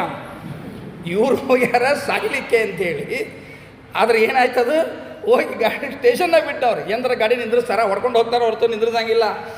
ಅಂದ್ರೆ ದೈವ ನಿಂದ್ರಿಸಬೇಕು ಅಂತಿದ್ರೆ, ಬದುಕಿಸಬೇಕು ಅಂತಿದ್ರೆ ಹೆಂಗಿದ್ರು ಬದುಕಿಸೋದು. ಆದ್ದರಿಂದ ಆತ್ಮಹತ್ಯೆ ಮಾಡ್ಕೋತೇನೆ ಅನ್ನೋದೇನದ ಇದು ಸರಳ ಅಲ್ಲ. ಒಂದು ಮುದುಕಿ ಇದ್ದು ಅಂತ ಸತ್ಯ ಘಟನೆನೇ ಇದು. ಅಂದರೆ ಈ ಆತ್ಮಹತ್ಯೆ ಬಗ್ಗೆ ಯೋಚನೆ ಮಾಡಬಾರದು ಅಂತ ಹೇಳ್ತಾರೆ. ಅಂದರೆ ಪ್ರಯತ್ನ ಮಾಡಿದರೂ ಕೂಡ ಸಾಯ್ತಾರಂತ ಏನಲ್ಲ. ಅದು ಎಷ್ಟು ಅನುಭವಿಸಬೇಕು ಅಷ್ಟು ಅನುಭವಿಸಲೇಬೇಕು, ಅದನ್ನು ಸಂತೋಷದಿಂದ ಅನುಭವಿಸಬೇಕು ಅಷ್ಟೇ. ಒಂದು ಮುದುಕಿ ಪಾಪ, ಆ ಮುದುಕನಿಗೆ ಭಾಳ ಜಡ್ಡಾಗ್ಯದ, ಕಡಿಮೆ ಆಗವಲ್ತು. ಅದನ್ನು ನೋಡಿ ಮುದುಕಿಗೆ ದಿನಾ ಸೇವಾ ಮಾಡೋದಕ್ಕೆ ಬೇಸರಲ್ಲ, ತನ್ನ ಗಂಡನ ಜಡ್ಡು ನೋಡಿ ಬೇಸರ ಆಗಿತ್ತು ಅದಕ್ಕಂದ್ಲಂತ ಪಾಪ ಇವರು ಹಿಂಗಿರೋದಕ್ಕಿಂತ ನಾನು ಕುಂಕುಮ ಹಚ್ಕೊಂಡಿರ್ಬೇಕು ಅನ್ನೋ ಕಾರಣದಿಂದ ಇಷ್ಟು ನೋವು ನನ್ನ ಗಂಡ ತಿನ್ನೋದಕ್ಕಿಂತ ನನ್ನ ಕುಂಕುಮ ಅಳಿಸ್ಕೊಂಡ್ರು ಅಡ್ಡಿಲ್ಲ, ನನ್ನ ಗಂಡ ಹೋಗ್ಲಿ, ಅವನು ಕಟ್ಟು ಅನುಭವಿಸೋದು ಬೇಡ. ಇನ್ನು ಔಷಧದೊಳಗೆ ಸ್ವಲ್ಪ ವಿಷ ಹಾಕದಂಗೆ ಹಾಕಬೇಕು. ಹೆಂಗೆ ವಿಷ ಹಾಕೋಣ ಅಂದ್ರೆ ಗಾಜಿನ ಪುಡಿ ಹಾಕಬೇಕು ಅಂತ ವಿಚಾರ ಮಾಡಿದ್ಲಂತಕ್ಕೆ. ಗಾಜಿನ ಪುಡಿ ಸಣ್ಣ ಪುಡಿ ಮಾಡಿ ಅದನ್ನು ಔಷಧದೊಳಗೆ ಹಾಕಿ ಗಂಡನಿಗೆ ದಿನ ಕೊಡಬೇಕು, ಸತ್ತು ಹೋಗಲಿ ಅಂತ ವಿಚಾರಕ್ಕಿಗೆ. ಬೇರೆ ಏನಲ್ಲ, ಪಾಪ ಅನುಭವಿಸೋದು ಬೇಡ ಆ ಜಡ್ಡು ಅಂತ ಇಷ್ಟೇ ಕಳ್ಕಳಿ.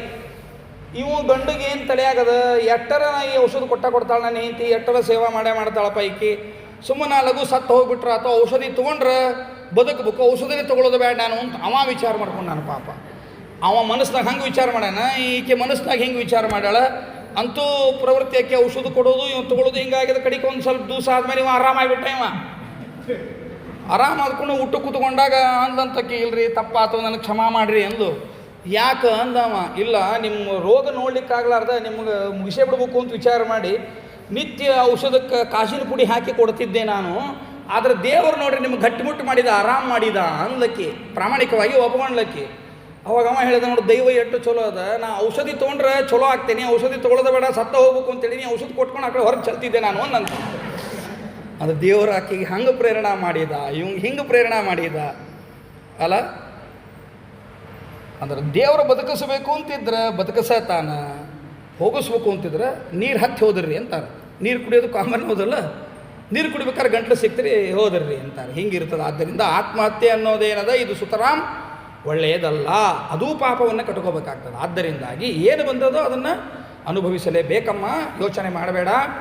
ನಿಂಗೆ ಇಷ್ಟೆಲ್ಲ ಸಂಸ್ಕಾರ ಕೊಟ್ಟಾನ ಅಪ್ಪ, ಎಷ್ಟು ಚಂದ ವಿದ್ಯೆಯನ್ನು ಕೊಟ್ಟಾನ, ಅದ್ರ ಉಪಯೋಗ ತಗೋ, ಜೀವನದೊಳಗೆ ಈ ರೀತಿ ಮಾಡಬೇಡ, ಧೈರ್ಯ ತಗೋಬೇಕು ಅಂತ ಎಲ್ಲ ಋಷಿಮುನಿಗಳು ಧೈರ್ಯವನ್ನು ಕೊಟ್ಟರು. ಹೋದರು. ಈಕಿನೂ ಹಾಗೇ ಇದ್ಲು ಪಾಪ. ಹಂಗಿರುವಂತಹ ಸಂದರ್ಭದೊಳಗೆ ಒಂದು ಸರಿಗೆ ದುರ್ವಾಸರು ಬಂದರಂತೆ. ಹೋಗಿ ಯಾರು ಬಂದಾರ? ದುರ್ವಾಸರು ಬಂದುಬಿಟ್ಟಾರ. ಮಹಾ ಸಿಟ್ಟಿನವರು ದುರ್ವಾಸರು. ಅಂದರೆ ಅತ್ರಿ ಮತ್ತು ಅನಸೂಯಾ ದೇವಿಯಲ್ಲಿ ಅವತಾರ ಮಾಡಿರ್ತಕ್ಕಂತಹ ಮಹರುದ್ರದೇವರ ಅಂಶ ಸಂಭೂತರು ದುರ್ವಾಸರು. ಅಂದರೆ ಬೇರೆ ಯಾರೂ ಅಲ್ಲ, ರುದ್ರದೇವರದೇ ಒಂದು ರೂಪ ಅದು ದುರ್ವಾಸರು. ಭಾಳ ಸಿಟ್ಟಿನ ಮೂರ್ತಿಗಳು ಅಂತಲೇ ಪ್ರಸಿದ್ಧಿಗೆ ಬಂದಿರತಕ್ಕಂಥವರು. ಅವ್ರಿಗೆ ಏನರ ಅಕಸ್ಮಾತ್ ಸಿಟ್ಟಿಗೆದ್ರು ಅಂದರೆ ಏನು ಶಾಪ ಕೊಡ್ತಾರಂತಲೇ ಗೊತ್ತಿಲ್ಲ. ಅನುಗ್ರಹ ಮಾಡಲಿಕ್ಕೂ ಅಷ್ಟೇ ಸಿದ್ಧರು, ಶಾಪ ಕೊಡಲಿಕ್ಕೂ ಅಷ್ಟೇ ಸಿದ್ಧರು ದುರ್ವಾಸರು. ಹೀಗಾಗಿ ಅವರು ಬಂದರೆ ಅನುಗ್ರಹಕ್ಕಿಂತ ಶಾಪದ ಪ್ರಸಂಗ ಭಾಳ ಇರ್ತಾವೆ. ಯಾಕಂದ್ರೆ ಗುಡಿಗೆ ಬಂದಿರೇನ್ರಿ ಆಚಾರ್ಯ ಅದಕ್ಕೆ ಏನು ಕಾಣಂಗಿಲ್ಲ ಏನು ಗುಡಿ ಮತ್ತೇನು ಸಿನಿಮಾ ಥಿಯೇಟ್ರ್ ಇದು ಅಂದ್ರೆ ಸುಮ್ಮನೆ ನ್ಯಾಚುರಲ್ ಆಗಿ ಮಾತಾಡ್ತಿರ್ತೀರ ಕಾಮನ್ ನನಗಂತ ಏನು ಆರಾಮ ಅಂತ ಹಿಂಗೆ ಅಂದ್ರಿ ಅಂತ ತಿಳ್ಕೊಡ್ರಿ. ಆರಾಮಿದ್ದೆಲ್ಲ ಬಂದೀನಿ ಮತ್ತು ಮಠಕ್ಕೆ, ಆರಾಮಿದ್ದಿಲ್ಲ ಅಂದ್ರೆ ಮನೆಯಾಗ ಇರ್ತಿದ್ದೆ ಹಿಂಗೆ ಮಾತಾಡೋ ಇರ್ತಾರೆ ನೋಡ್ರಿ ಕೆಲವರು. ಹಿಂಗಿದ್ದಂಗೆ ನಮ್ಮ ದುರ್ವಾಸರ ಅಂದ್ರೆ ಅವ್ರ ಸಂಗತಿ ಏನು ಮಾತಾಡ್ಬೇಕು ಅಂತೇಳಿ ಭಾಳ ಗಂಭೀರವಾಗಿ ಮಾತಾಡಬೇಕು. ಅವ್ರ ಮುಖ ಗೀಕ ಎಲ್ಲ ನೋಡಿ ಪ್ರಸನ್ನರಿದ್ದಾರೋ ಇಲ್ಲೋ ಅದನ್ನೆಲ್ಲ ನೋಡಿ ಅವ್ರ ಸಂಗತಿ ಮಾತಾಡಬೇಕು. ಅಂತಹ ದುರ್ವಾಸರು ಬಂದಾರ. ಈಕೆ ಏನು ಹೆದರಲಿಲ್ಲ ಅಂತ ಎಲ್ಲರೂ ಹೆದರ್ತಿದ್ರು, ಬಟ್ ಈ ಹುಡುಗಿ ಮಾತ್ರ ಹೆದರಲಿಲ್ಲ. ಮೇಧಾವಿ ಬ್ರಾಹ್ಮಣನ ಮಗಳೇನಿದ್ದಾಳೋ ಈಕೆ ಮಾತ್ರ ಅಜಿಬಾತ್ ಹೆದರಲಿಲ್ಲ ಅಂತ. ಕಿಂತು ಏನು ಮಾಡಿದ್ಲು ಅಂದ್ರೆ ನನ್ನ ಭಾಗ್ಯ ತೆರೀತು ಅಂದ್ಲು. ತಂದೆಯನ್ನು ಕಳೆದುಕೊಂಡ ನನಗೆ ಯಾರೂ ನಾಥರು ಇರಲಿಲ್ಲ, ಆದರೆ ನನ್ನ ತಂದೆಯೇ ನಿಮ್ಮನ್ನು ನನಗೆ ಅನುಗ್ರಹ ಮಾಡಲಿಕ್ಕೆ ಕಳಿಸ್ಯಾನ ಅಂತ ನಾನು ತಿಳ್ಕೊಂಡೇನಿ. ನನಗೆ ಬಹಳ ಸಂತೋಷ ಆಯಿತು, ಬರ್ರಿ ಅಂಥೇಳಿ ಅವರ ಪಾದಪೂಜೆ ಮೊದಲಾದವುಗಳನ್ನೆಲ್ಲ ಮಾಡಿದ್ಲಂತೆ. ಈ ಕತೆ ಹೇಳಬೇಕಾದ್ರೆ ಕೃಷ್ಣ ದುರ್ವಾಸರ ತನಗೇನು ಕಾಡಿದ್ರು ಆ ಕಥೆನೂ ಹೇಳ್ತಾನೆ.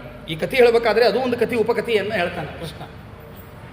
ಅರ್ಜುನ ದುರ್ವಾಸಂದ್ರೆ ಯಾರಂತ ತಿಳ್ಕೊಂಡು, ಯೋ ಮಾರಾಯ ನನ್ನ ರುಕ್ಮಿಣಿನೂ ಕೂಡ ಕಾಡಿ ಕೈ ಬಿಟ್ಟಾನವ. ಪಾಂಡವರಂದ್ರು ಏನು ಕಾಡ್ಯಾರ ಆ ಕಥೆ ಹೇಳು ಅಂತ. ಕೇಳಿಲ್ಲ, ಆ ಕಥೆ ಹೇಳ್ತೀನಿ ಅಂತ ತನ್ನ ಕಾಡಿದ ಕಥೆಯನ್ನು ಹೇಳ್ತಾನೆ. ಏನಾಗಿತ್ತು ಅಂದ್ರೆ ಒಂದು ಸಂದರ್ಭದೊಳಗೆ ಬಂದ್ರಪ್ಪ ದುರ್ವಾಸರು. ಬಂದು ಏನು ಹೇಳಿದರು, ಕೃಷ್ಣ ನನ್ನ ರಥದಾಗ ಕರ್ಕೊಂಡು ಹೋಗ್ಬೇಕು. ಅವಶ್ಯ ಕರ್ಕೊಂಡು ಹೋಗ್ತೀನಿ ಅಂದ. ಬಟ್ ರಥದ ಕುದುರೆ ಯಾರಾಗಬೇಕಂತ ಮಾಡಿ, ನೀನು ರುಕ್ಮಿಣಿ ಕುದುರೆ ಆಗಬೇಕು. ಕುದುರೆ ಮೇಲೆ ಹೋಗಂಗಿಲ್ಲ, ನೀನು ರುಕ್ಮಿಣಿ ಕುದುರೆ ಆಗಬೇಕು, ನಾ ರಥದಾಗ ಕೂಡ ನನ್ನ ಕರ್ಕೊಂಡು ಹೋಗಬೇಕು. ಇದು ಒಳ್ಳೆ ಫಜಿತಿ ಆತ್ರಿಪ್ಪ ಇದು. ಸರಿ ಆಗಲಿ ಕೃಷ್ಣ ಪರಮಾತ್ಮ. ಕೃಷ್ಣ ರುಕ್ಮಿಣಿ ಕುದುರೆ ಆಗ್ಯಾರ, ದುರ್ವಾಸರು ರಥದಾಗ ಕೂತ್ಕೊಂಡಾರ, ಹೊರಟಾರ, ಎಳೆದ್ರು. ಪಾಪ ರುಕ್ಮಿಣಿ ದೇವಿಗೆ ನೀರಡಿಕೆ ಆಗ್ಲಿಕ್ಕತ್ತಂತ, ಭಾಳ ತ್ರಾಸ ಆಗ್ಲಿಕ್ಕತ್ತು. ಬಹುಶಃ ಈ ಮಾಸದಾಗ ಏನಾರ ಇರ್ಬೇಕೇನೋ, ಮೊದಲು ದಾಹ ಆಗ್ಲಿಕ್ಕತ್ತದ, ದ್ವಾದಶಿ ನೀತಿ ಕಾಣಿಸ್ತದ ಅಂತ ಅನ್ಕೊಡ್ರಿ ಕತೆ ಬಂದಿದ್ದಕ್ಕೆ. ಪಾಪ ದಾಹ ಭಾಳ ಆಗ್ಲಿಕ್ಕತ್ತದ. ಅದಕ್ಕೆ ಏನಂದಂತ, ಇಲ್ಲ ಕೃಷ್ಣನ ಕಡೆ ನೋಡಿ, ಕೃಷ್ಣ ಬಾಯಾರಿಕೆ ಭಾಳ ಆಗ್ಯದ ಅಂದ. ನಿಂದ್ರಿಸೋ ಹಂಗಿಲ್ಲ. ದುರ್ವಾಸರು ಏನಾರ ಶಾಪ ಕೊಟ್ಬಿಟ್ರಂದ್ರೆ ಅದು ಸುಮ್ಮನೆ ಬೇಡ, ಸಿಟ್ಟಿನ ಬ್ರಾಹ್ಮಣ ಸುಮ್ಮನೆ ಎಲ್ಲಿ ತಡಿ ಸ್ವಲ್ಪ ತಡ್ಕೋ ಅಂದ ಕೃಷ್ಣ. ಎಟ್ರ ತಡ್ಕೋತಾಳ್ರಿ ಪಾಪ ಅಕ್ಕಿಗೂ ಮತ್ತೇ ಇಲ್ಲ, ಕೃಷ್ಣ ನನಗೆ ತ್ರಾಸ ಆಗ್ಯದ, ಭಾಳ ಇಡಿಕೆ ಆಗ್ಲಿಕ್ಕತ್ತದ. ರಥ ನಿಂದ್ರಿಸೋ ಹಂಗಿಲ್ಲ. ಅದಕ್ಕೇನು ಮಾಡಿದಂತ ಕೃಷ್ಣ, ತನ್ನ ಕಾಲಿನ ಹೆಬ್ಬಟ್ಟು ಏನದ, ಹೆಬ್ಬಟ್ಟು ಒಂಚೂರು ಒತ್ತಿದ್ದಂತ ಭೂಮಿ ಮೇಲೆ. ಒತ್ತಿದ ಕೂಡ ಅಲ್ಲೇ ನೀರು ಚಿಮ್ತಂತ, ಆ ನೀರಲ್ಲೂ ಕುಡಿದ್ಲಂತ. ಆ ನದಿನೇ ಭೋಗವತಿ ನದಿ ಅಂತ ಆಯ್ತಂತ. ಇದನ್ನು ನೋಡಿದ ದುರ್ವಾಸರಿಗೆ ಸಿಟ್ಟು ಬಂತಂತ. ಸಿಟ್ಟು ಬಂದಂದ್ರಂತ, ನೋಡಿ ನಿನಗೆ ಹೆಂಗದ, ನನಗಿಂತ ಹೆಚ್ಚು ನಿನ್ನ ಹೆಂಡತಿ ಮೇಲೆ ಪ್ರೀತಿ ಅದಲ್ಲ ನಿನಗೆ ಅನ್ನಂತ ದುರ್ವಾಸರು. ಅಲ್ಲಿ ನಾನು ಕರ್ಕೊಂಡು ಹೊಂಟಿದಿ, ನಿನ್ನ ಹೆಂಡತಿಗೆ ನೀರಡಿಕೆ ಆಗಿದ್ದಕ್ಕೆ ಭೋಗವತಿ ನದಿಯನ್ನೇ ನಿರ್ಮಾಣ ಮಾಡಿ ಕೊಟ್ಟು ಲೋಕದೊಳಗೆ ಹಿಂಗೆ ಇರ್ತದೆ. ಇದು ಮುಂದೆ ನಿಂದು ಹಿಂಗೆ ಸಂತಾನ ಏನದ ನಾಶ ಆಗಿ ಹೋಗಲಿ ಇದು ಶಾಪನು, ಮುಂದೆ ಅದೇ ಆಗಬೇಕಾಗಿತ್ತು. ಅದಕ್ಕಂತೇಳಿ ಭಗವಂತ ಆ ರೀತಿಯಾಗಿ ಮಾಡಿಸಿದ. ರುಕ್ಮಿಣಿಗೆ ನೀರಡಿಕೆ ಆಗೋ ಪ್ರಸಂಗನೇ ಇಲ್ಲ. ಇದನ್ನೇ ಬಿಟ್ಕೊಡ್ರಿ. ಅರ್ಥ ಆಯ್ತಾ ಇಲ್ಲ? ರುಕ್ಮಿಣಿ ಯಾರಕಿ? ದೇವರು ಹೇಗೆ ಅಪ್ರಾಕೃತನೋ, ಲಕ್ಷ್ಮೀದೇವಿಯೂ ಕೂಡ ಅಪ್ರಾಕೃತಳೆ, ನಿತ್ಯ ಮುಕ್ತಳೆ. ಅವಳಿಗೆ ಈ ಹಸಿವು ನೀರಡಿಕೆ ಇವೆಲ್ಲ ಏನವ, ಇವು ಆಗ್ಲಿಕ್ಕೆ ಸಾಧ್ಯನೇ ಇಲ್ಲ. ಆಕಿನೂ ಆ್ಯಕ್ಟಿಂಗ್ ಮಾಡಿದ್ಲು, ಇವನೂ ಆ್ಯಕ್ಟಿಂಗ್ ಮಾಡಿದ. ದುರ್ವಾಸರು ಏನು ದಡ್ರಲ್ಲ, ದುರ್ವಾಸರು ಆ್ಯಕ್ಟಿಂಗೇ ಮಾಡಿದ. ಅದನ್ನು ಭೋಗವತಿ ನದಿ ಬರಬೇಕು ಅಂತನ್ನೋ ಉದ್ದೇಶ ಅದ. ಭಗವಂತನಿಗೆ ನಮಗಿಂತಲೂ ಕೂಡ ಲಕ್ಷ್ಮೀದೇವಿಯ ಮೇಲೆ ಪ್ರೀತಿ ಇದೆ ಅನ್ನೋದನ್ನು ಜಗತ್ತಿಗೆ ತೋರಿಸ್ಬೇಕಾಗಿದೆ. ಹೆಂಡತಿ ಮೇಲೆ ಪ್ರೀತಿ ಅಂತಲ್ಲದು. ನಾವು ಅದನ್ನು ಹೆಂಡತಿ ಮೇಲಿನ ಪ್ರೀತಿ ಅಂತ ಅರ್ಥ ಮಾಡ್ತೀವಿ, ಅದು ಹೆಂಡತಿ ಮೇಲಿನ ಪ್ರೀತಿ ಅಲ್ಲ. ಭಗವಂತ ಲಕ್ಷ್ಮೀದೇವಿ ಮೇಲೆ ಯಾಕೆ ಹೆಚ್ಚಿನ ಪ್ರೀತಿಯನ್ನು ಮಾಡ್ತಾನೆ ಅಂದರೆ, ಭಗವದ್ ಭಕ್ತರ ಲಿಸ್ಟಿನೊಳಗೆ ಮಹಾಲಕ್ಷ್ಮೀ ದೇವಿಗೆ ಏನು ಅಗ್ರಸ್ಥಾನ ಅದನೋ ಆ ಸ್ಥಾನ ಇನ್ಯಾರಿಗೂ ಇಲ್ಲ. ಇಷ್ಟಕ್ಕೂ ಆಕಿನ ಯಾಕೆ ಮದುವೆ ಮಾಡ್ಕೊಂಡನಾವ ಅಂದ್ರೆ, ಭಕ್ತಳು ಅಂತ ಮದುವೆ ಮಾಡ್ಕೊಂಡನೋ ಹೊರತು ಚಂದಿದ್ದಾಳೆ, ನನ್ನ ಜೀವನ ಆಗ್ತದೆ, ನನ್ನ ಸಂಖ್ಯೆ ಇರ್ತಾಳೆ ಬಿಡು, ಹಿಂಗೇನು ಮದುವೆ ಆದದ್ದಲ್ಲ. ಅವಳಿಗೆ ಕಲ್ಯಾಣವಾಗಲಿಕ್ಕಾಗಿ ಅವಳನ್ನು ವಿವಾಹ ಆಗಿದ್ದು, ಅವಳಲ್ಲೂ ತನ್ನದೇ ಒಂದು ರೂಪ ಇಟ್ಟದ್ದು. ಅದಕ್ಕೆ ಅವಳ ಮೇಲೆ ರೂಪವನ್ನು ಇಟ್ಟು ತನ್ನದೇ ಆದ ಒಂದು ಸನ್ನಿಧಾನವನ್ನು ಇಟ್ಟು ಅವಳನ್ನು ಮದುವೆ ಆಗ್ಯಾನ ಅಂತಂದ ಮಾತ್ರ ಅಕಿ ಭಾಳ ಇದು ಅಂತ ತಿಳ್ಕೊಬೇಡ್ರಿ, ದೇವರಿಗೆ ಈಕ್ವಲ್ ನಿಂತಾಳಂತ ತಿಳ್ಕೊಬೇಡ್ರಿ. ಅವಳು ಯಾವತ್ತೂ ಪರಾಧೀನಳೆ. ಪರಾಧೀನಳು ಅಂಥೇಳಿ ಬ್ರಹ್ಮಾದಿಗಳಂತೆ ಅಲ್ಲ, ಬ್ರಹ್ಮದೇವರು, ವಾಯುದೇವರು, ರುದ್ರದೇವರು, ಗರುಡ ಶೇಷಾದಿಗಳಂತೆ, ಇಂದ್ರರಂತೆ ಅಲ್ಲ. ಅಪ್ರಾಕೃತಳಿದ್ದಾಳ, ನಿತ್ಯ ಮುಕ್ತಳಿದ್ದಾಳ ಮಹಾಲಕ್ಷ್ಮೀ ದೇವಿ. ಅವಳಿಗೆ ಈ ಪ್ರಾಕೃತವಾದ ದೇಹ ಇಲ್ಲ ಅಂದಮೇಲೆ ಪ್ರಾಕೃತಿಕವಾದ ನೀರಡಿಕೆ ಇರಲಿಕ್ಕೆ ಸಾಧ್ಯವೇ ಇಲ್ಲ, ಪ್ರಾಕೃತಿಕವಾದ ಅಜ್ಞಾನ ಇಲ್ಲವೇ ಇಲ್ಲ. ಇದು ದುರ್ವಾಸರಿಗೂ ಗೊತ್ತದು. ಆದರೆ ದುರ್ವಾಸರು ಯಾಕೆ ಮಾಡಿದರು ಅಂದರೆ ಇದೊಂದು ಪ್ರಸಂಗ ನಡೀಲಿ ಅನ್ನೋ ಕಾರಣದಿಂದನೇ ಮಾಡಿದ್ರು ಅಂತ ತಿಳಿಸಿಕೊಡ್ತಾರೆ. ಕುಂತಿದೇವಿಗೆ ವರ ಕೊಟ್ಟಿದ್ರಲ್ಲಪ್ಪ ಅವರೇ ಇವರು ಎಂಬುದಾಗಿ ಹೇಳ್ತಾರೆ. ಈ ರೀತಿಯಾಗಿ ಇನ್ನೂ ಭಾಳ ಉಗ್ರ ತಪಸ್ಸು ಏನದ ಅವ್ರದ್ದು. ಅತ್ರಿ ಋಷಿಗಳು ಏನಿದ್ರು ಅಂದ್ರೆ ಭಾಳ ಉಗ್ರವಾದ ತಪಸ್ಸು ಏನಿದನೋ ಅದನ್ನು ತೊಗೊಂಡಿದ್ದಪ್ಪ, ಅದು ಫಲ ಬಂದಿತ್ತು. ಆ ಸಂದರ್ಭದೊಳಗೆ ಪತಿವ್ರತ ಶಿರೋಮಣಿಯಾಗಿರ್ತಕ್ಕಂತಹ ಅನಸೂಯಾದೇವಿ ಏನಿದ್ದಾಳೆ ಅವರು ಪ್ರಾರ್ಥನೆಯನ್ನು ಮಾಡಿದರು. ಈ ಕಥೆ ಮುಂದಿನ ಕಥೆಗೆ ಲಿಂಕ್ ಅದ, ನೆನಪಿಟ್ಕೊಡ್ರಿ, ಅದಕ್ಕೆ ಹೇಳಕತ್ತೇನೆ. ಏನು ಅಂದ್ರೆ ಅತ್ರಿ ಋಷಿಗಳು ತಪಸ್ಸನ್ನು ಮಾಡಿದರು. ತನಯಂ ದೇಹಿ ತನಯಂ ದೇಹಿ ತನಯಂ ದೇಹಿ ಅಂತ ಪ್ರಾರ್ಥನೆಯನ್ನು ಮಾಡಿದರು. ಬ್ರಹ್ಮ ವಿಷ್ಣು ಮಹೇಶ್ವರರ ಅಂತರ್ಯಾಮಿಯಾದ ವಿಷ್ಣು ಅಂದರೆ ಬ್ರಹ್ಮಾಂತರ್ಯಾಮಿ ವಿಷ್ಣು, ಶಿವಾಂತರ್ಯಾಮಿ ವಿಷ್ಣು, ವಿಷ್ಣು ವಿಷ್ಣು ಹಿಂಗಂತನೇ ಅಂದ್ಕೊಂಡು ತನಯಂ ದೇಹಿ ಅಂತ ಕೇಳಿದರು. ಹೀಗಾಗಿ ಅತ್ರಿ ಋಷಿಗಳಿಗೆ ಎಷ್ಟು ಮಕ್ಕಳು ಹುಟ್ಟಬೇಕಾತು? 3 ಜನ ಮಕ್ಕಳು ಹುಟ್ಟಬೇಕಾತು. ವಿಷ್ಣು ದತ್ತಾತ್ರೇಯನಾಗಿ ಬಂದ, ವಿಷ್ಣುವೇ ಬಂದ ದತ್ತಾತ್ರೇಯನಾಗಿ. ಇನ್ನು ಬ್ರಹ್ಮದೇವರಿಗೆ ಅವತಾರ ಇಲ್ಲ, ಆದ್ದರಿಂದಾಗಿ ಸೋಮನೊಳಗೆ ಪ್ರವೇಶ ಮಾಡಿ ಬಂದರು ಬ್ರಹ್ಮದೇವರು. ಇನ್ನು ರುದ್ರದೇವರೇ ದುರ್ವಾಸರಾಗಿ ಬಂದರು. ಆ ರುದ್ರಾಂಶ ಸಂಭೂತರೇ ಈ ದುರ್ವಾಸರಪ್ಪ, ಸಾಮಾನ್ಯ ಅಂತ ತಿಳಿಬೇಡ. ಈ ದುರ್ವಾಸರು ಬಂದಾಗ ಈ ಪಾಂಚಾಲಿಗೆ ಬಹಳ ಸಂತೋಷ ಆಗಿದೆ. ಅತ್ಯಂತ ಗೌರವದಿಂದ ಆದರಾತಿಥ್ಯವನ್ನು ಮಾಡಿದ್ಲು, ಪಾದಪೂಜೆಯನ್ನು ಮಾಡಿದ್ಲು.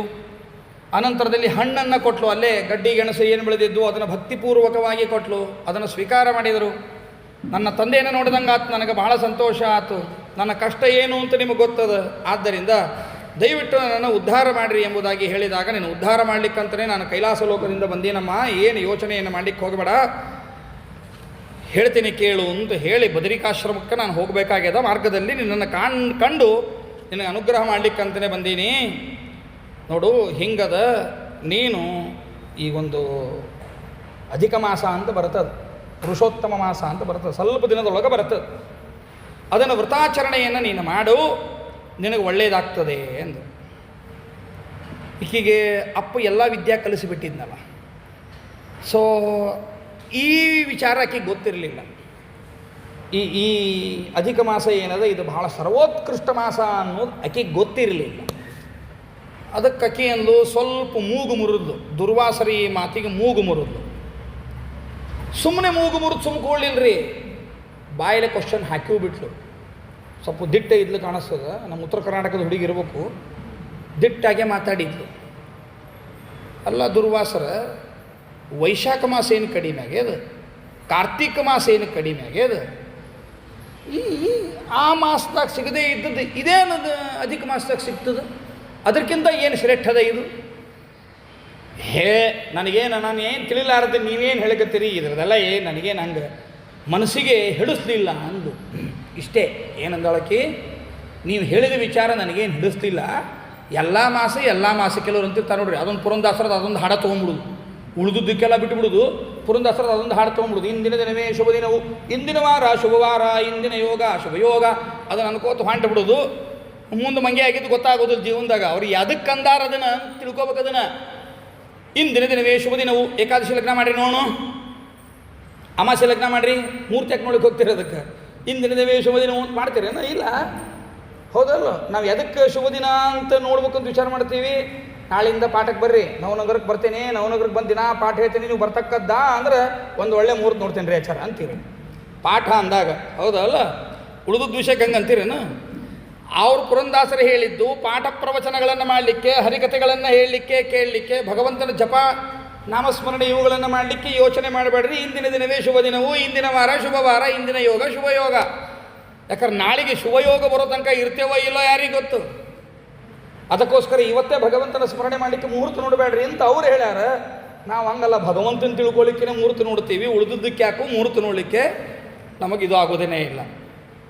ಅಂದ್ರೆ ಅರ್ಧಮರ್ಧ ತಿಳುವಳಿಕೆ, ದಾಸ ಸಾಹಿತ್ಯದ ಬಗ್ಗೆನೂ ಅರ್ಧಮರ್ಧ ತಿಳುವಳಿಕೆ, ವ್ಯಾಸ ಸಾಹಿತ್ಯದ ಬಗ್ಗೆನೂ ಅರ್ಧಮರ್ಧ ತಿಳುವಳಿಕೆ, ಲೌಕಿಕ ಪ್ರಪಂಚದ್ದು ಅರ್ಧಮರ್ಧ ತಿಳುವಳಿಕೆ, ಹಿಂಗೆ ಮಾಡಿಸ್ತಾವೆ ನೋಡ್ರಿ. ದೈವ ಹೆಂಗೆ ಆಟ ಆಡಿಸಿಬಿಡ್ತಕ್ಕೀಗೆ ಅಂದ್ರೆ ನನಗೇನು ಈ ಪುರುಷೋತ್ತಮ ಮಾಸ, ಪುರುಷೋತ್ತಮ ದೇವರಿಗಿಂತ ದೊಡ್ಡದೇನದು ಮಾಸ? ಏನು ರುದ್ರದೇವರಿಗಿಂತ ದೊಡ್ಡದೇನದು? ನೀವು ಇಷ್ಟೆಲ್ಲ ಅನುಗ್ರಹವನ್ನು ಮಾಡಿದ್ರಿ, ಖರೆ ನನ್ನ ಮನಸ್ಸಿನೊಳಗಿನ ಸಂಕಟ ಏನದ ಅದೇ ನಿಮಗೆ ಅರ್ಥ ಆಗಲಿಲ್ಲ. ಹೀಗಾಗಿ ನನಗೇನದು ಯಾಕೋ ಮನಸ್ಸು ಬರಲಿಲ್ಲ ರೀ ಅಂತ ಸಿಟ್ಟು ಬಂದುಬಿಡ್ತಿತ್ತು ದುರ್ವಾಸರಿಗೆ. ಸಿಟ್ಟು ಬಂತ್ರಿ, ಮುಖ ಭಾಳ ಅಗದಿ ಉಗ್ರ ಮಾಡಿದರು. ಕಣ್ಣು ಕೆಂಪಾತು, ತಡ್ಕೊಂಡ್ರು ಪಾಪ.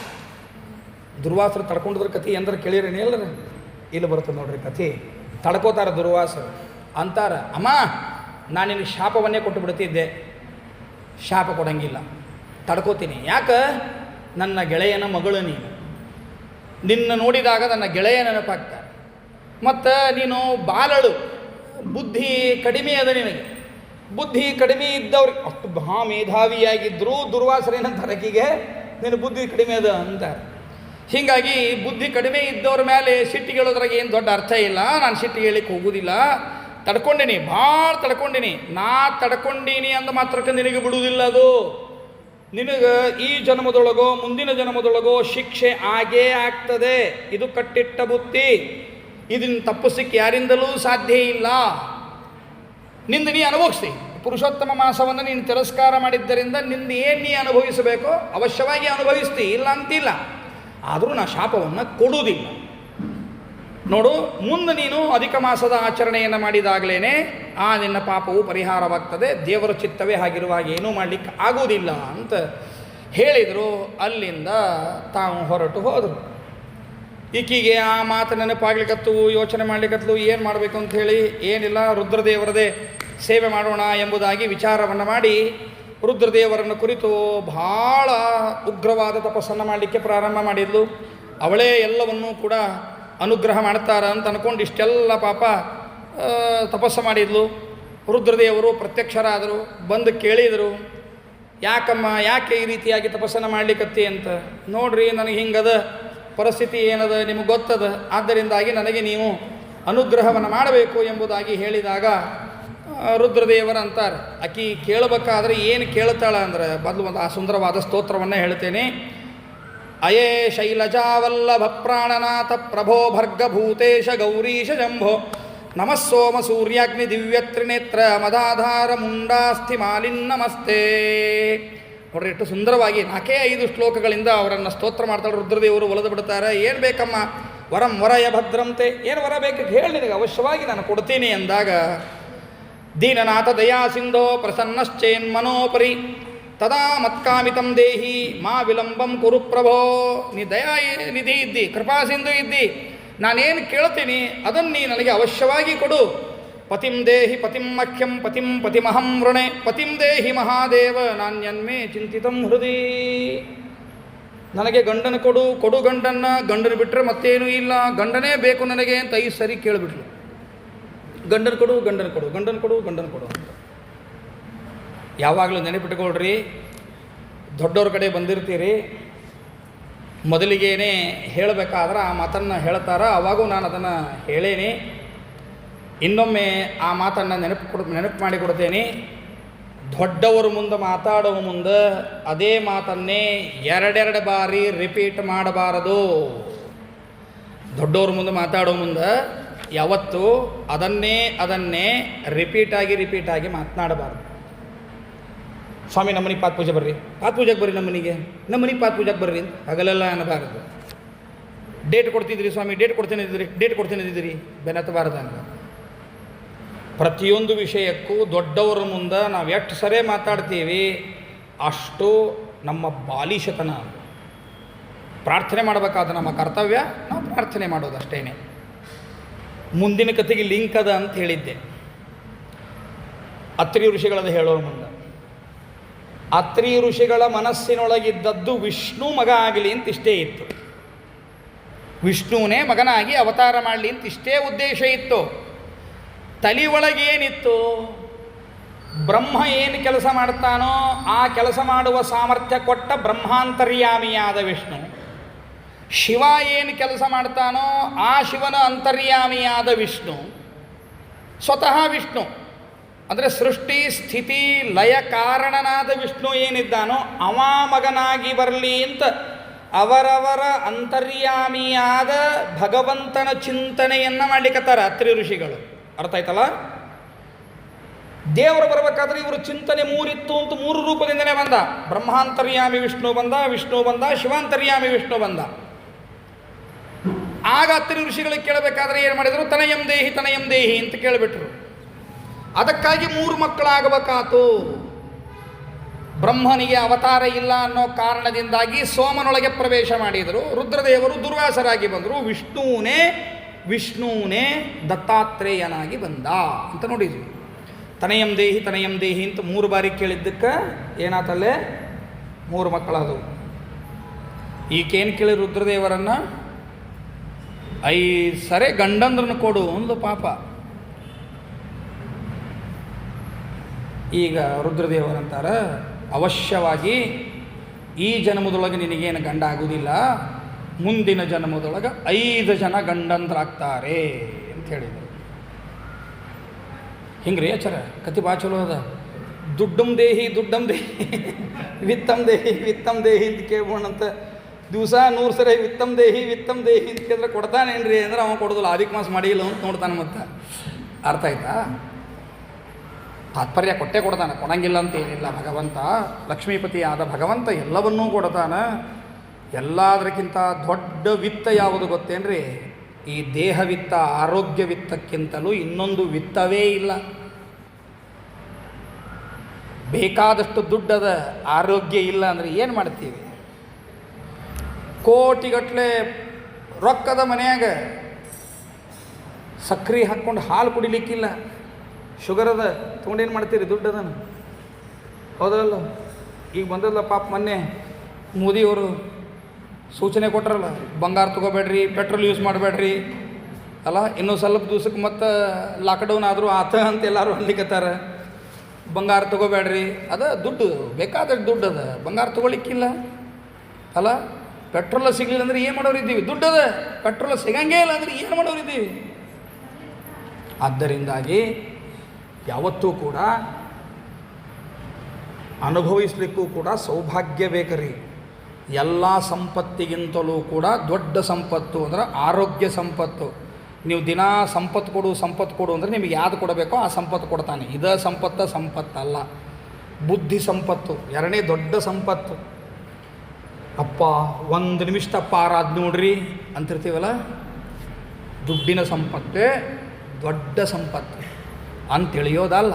ವಿದ್ಯಾ ಸಂಪತ್ತು ದೊಡ್ಡ ಸಂಪತ್ತು, ಆರೋಗ್ಯ ಸಂಪತ್ತು ದೊಡ್ಡ ಸಂಪತ್ತು. ನೀವು ದಿನ ಕೇಳಿದ್ದಕ್ಕೆ ದೇವ್ರು ಕೊಡ್ತಾನೆ, ಕೇಳಿದ್ರು ಕೊಟ್ಟಾನೆ ದೇವ್ರು. ಅದನ್ನು ಯಾರು ಕೇಳ್ತೇವೆ ನಾವು?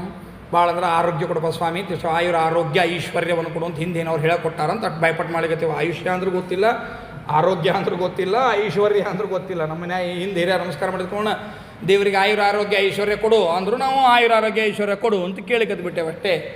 ಆದರೆ ಭಗವಂತ ಕೇಳಲಾರ್ದನೂ ಕೊಡ್ಲಿಕ್ಕತ್ತಾನ ಮತ್ತು ಕರುಣಾಮಯಿ. ಇಲ್ಲಿ ತಾತ್ಪರ್ಯ ಏನು ತಿಳಿಸಬೇಕಾಗಿದೆ ಅಂದರೆ 2 ಪ್ರಧಾನವಾದ ವಿಷಯವನ್ನು ತಿಳಿಬೇಕು.